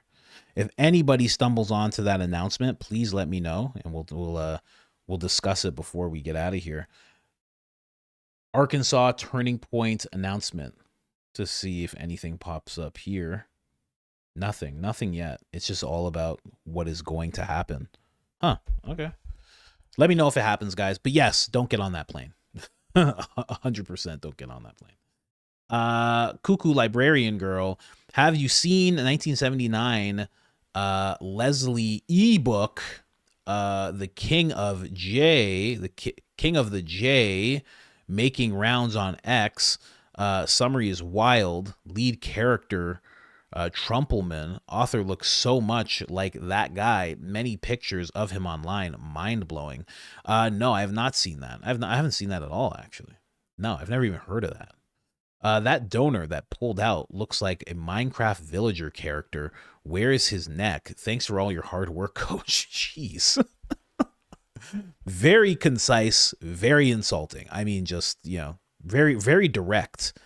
And you're right. You're 100% right.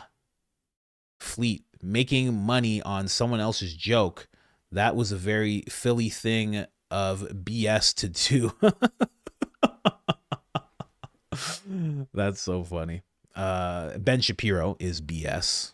And also his initials are BS as well. Just in case you didn't make that connection there. Fleet, friend of the show. Goalie Mom, did I hear you correctly when you said babies were good for the birthday celebration? I missed the announcement. Congratulations, if true. What do you mean? I said, yeah. Well, I mean, I was just saying babies. I was saying like my baby, but I wasn't saying babies. It will be babies soon. Very soon, it will be babies. There will be a couple of babies running around. Funky Monkey, this all sucks. I really miss Charlie. Yeah, it'd be great if he was back. Things would be so much different in the political landscape right now if he was back. So different. So different. Michelle, I've been going through pictures of Ivanka, or, you know, maybe you're talking about all of them. I kind of wonder if Erika is a strange. No chance. No chance. They don't even slightly look like her. Actually, one kind of does, but not really. Not really. I think she looks more like that guy that wrote Mind War, the guy who made the Church of Set. She looks more like him than anybody I've seen. A lot of people don't see it, but that guy looks like JD and looks like Erika. I mean, they do. I know I showed the picture before and people are like, nah, that's not. They don't even look. They look very similar. They have the same face shape. You know, I'm going to this picture right now. They have the same face shape. They have the same everything. It's crazy. Let me just see. Erika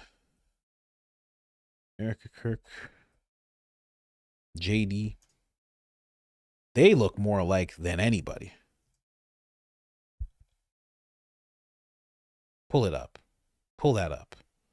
Let me see that picture. Come on. I know you're going to show the picture. What are we talking about? What kind of games are we playing, guys? Like, look at this. They don't look anything alike? Get out of here. Get out of here. Are you kidding me? Not at all? Really? Not at all? Not at all? Really? I don't know, man. I think they do. I think they look real similar. Real similar. I don't know. More similar than Prez Orange. You know? But that's just me. That's just me. I go deep, you know? From the Bible, the M Bible, the altar stood in the midst of the eastern half of the oblong court enclosure, sacrificial tables and utensils being upon the left of the main entrance within the court. Huh. That's interesting. That's very interesting, especially with Candace saying that Charlie said in this dream, look to the left, right? But why would she know that? Well, she'd know it now if she has that book. Huh. Who do you think got more pressure? Charlie Kirk from his donors or the donors from the Philadelphia Eagles head coach? That, ladies and gentlemen, is how you put a comment out there. AC Movement, thank you. Said it all without saying it all. Perfect. And who do I think got more pressure? I think Charlie did. That's what I think. I think the head of the Philadelphia Eagles, the head coach of the Philadelphia Eagles, I think those donors go hand in hand with those people, right? They're on the same page more than all the time. And I think all of them together were putting pressure on Charlie Kirk. So I think Charlie was getting the most pressure for sure. For sure. Because it wasn't just from them. It was also from the Philadelphia Eagles head coach. It was also him putting pressure as well, right? One membership, Smarty Pants Dance. Thank you so much. Appreciate you. See you today, 6 p.m. EST. Biological female. So Shillman sent that message right before Charlie passed away. Wait, where is it? There it is. And gave the money back to Turning Point afterwards. Seems like it. It seems like they all came back, you know? Because at the end of the day, like Candace said, Charlie was a product. It wasn't about Charlie. They weren't really interested in Charlie. You know? They weren't really interested in him. They were just interested in what he could do. Sapphire Rain. Did you see Pastor Driscoll versus Candace? He said Charlie never said he was worried and needed prayer. And on X, the vid of Driscoll saying Charlie asked for prayer. Oh no, I have to look that up. I definitely have to look that up. Let me just put that. That's Mark Driscoll, right? I think that's what his name is. I'll have to look that up. When did that happen? Today or a few days ago. R. Myers, if he was used as a offering, that might be why there's no body. Oh my gosh, I was just reading all of that, and I was talking about him being used up metaphorically, but they didn't show anything. Wow. Right? Imagine, literally. Jeez. Good comment. Good idea. I mean, you know. Yeah, that's exactly what I was saying. I'm like, this can't be, like, that's his real name. That's his name. Like, okay. 1 King 18:27. At noon, Elijah began to taunt them, saying, "Shout louder, for he is God. Perhaps he is in deep thought, or occupied, or on a journey.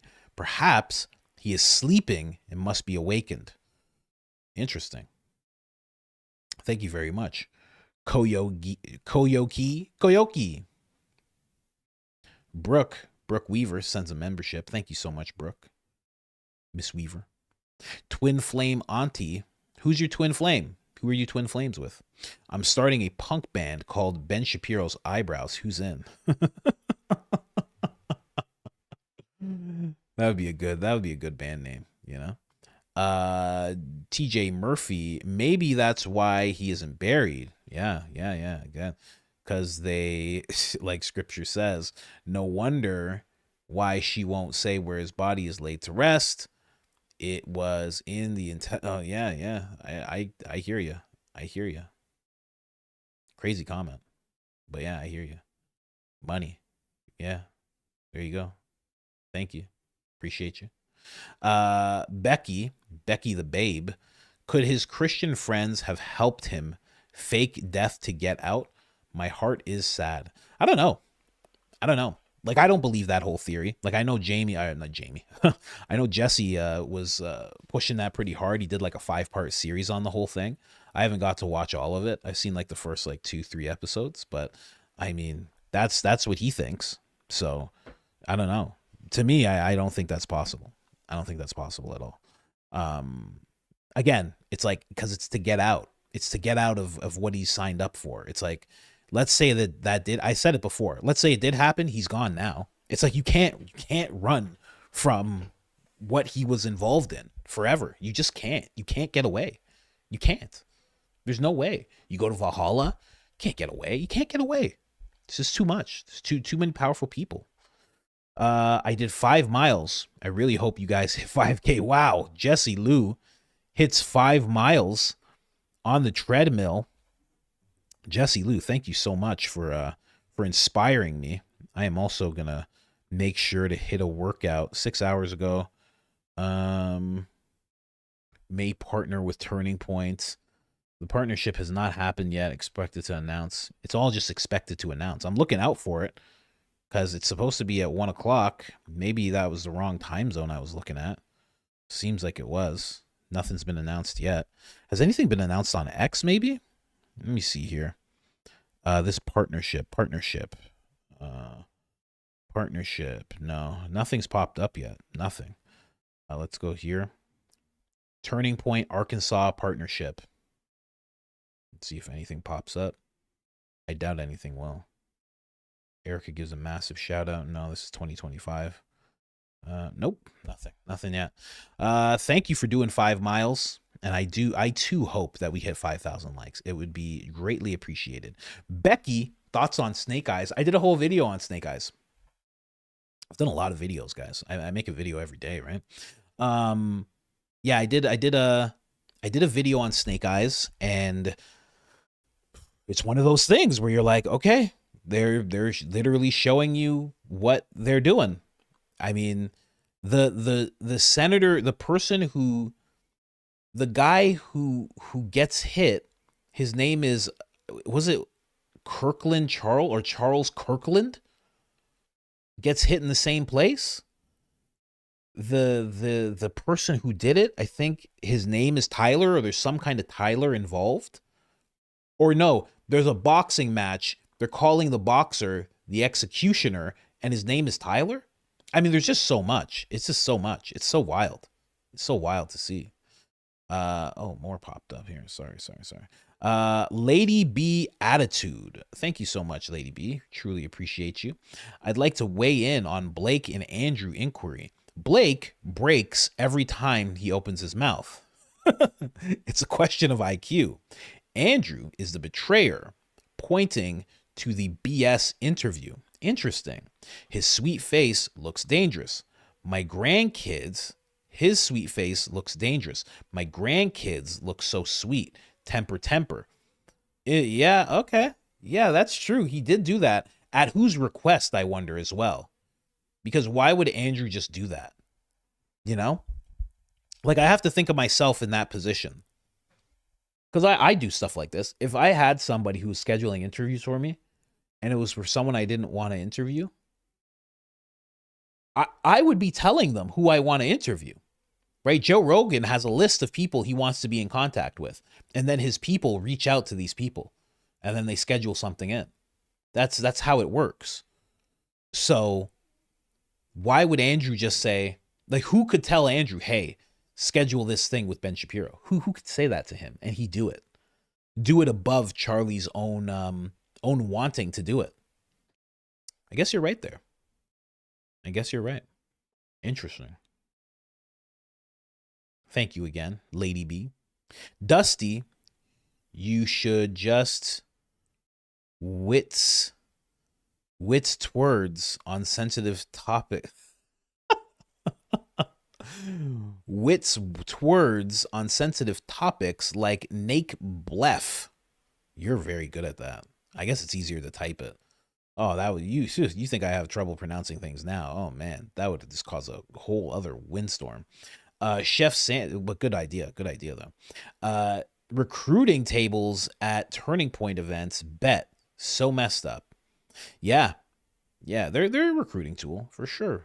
I mean, they have to be. They have no choice in the matter, especially given the origins of it and what they've been involved in this whole time. I mean, you know, I like Charlie. I love Charlie, right? Cried when he passed away, but I mean, he was working within the DoD. Like, if I'm going to say Erika's working in the DoD, I have to say the same thing about Charlie.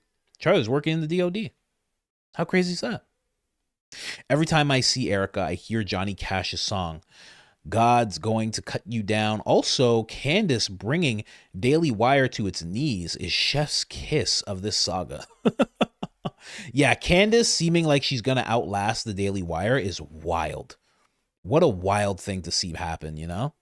Ashes of the Dead, a lot of people a lot of what we're seeing going on in our country leads back to who is allowed to do science and implement what is the so-called science that was done. It's definitely a part of it. It's definitely a part of it. I think it goes above those people a little bit, but you're right. It's definitely a part of it. 100%.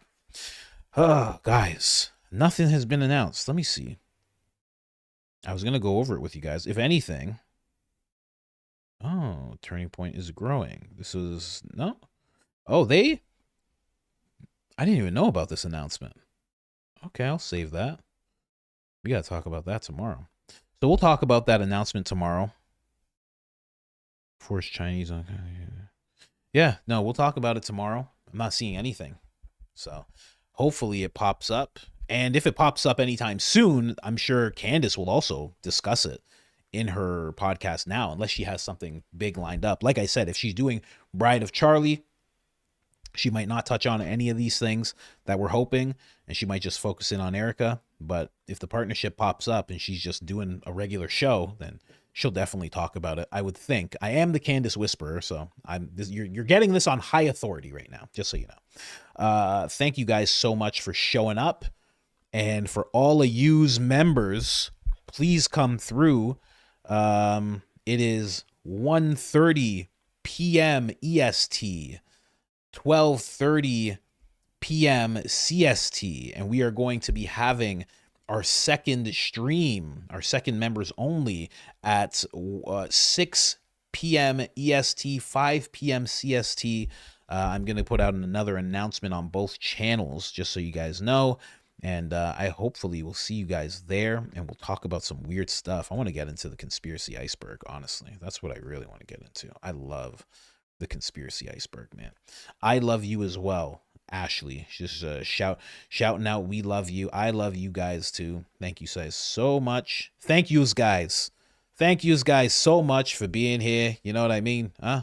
You know what I'm talking about? Thank you guys so much. Just saying bye to everybody. Thank you guys. Thank you guys. Thank you guys. And of course, in terms of the regular stream, we will be back tomorrow to discuss everything that happened with Candace and discuss any developments that are currently going on. Somebody has to put me on slow mode. I just hit it up in there. But thank you guys so much. Truly appreciate it. And shout out to Jamie. Hope you're getting hydrated right now. I will see you guys tomorrow, and we will discuss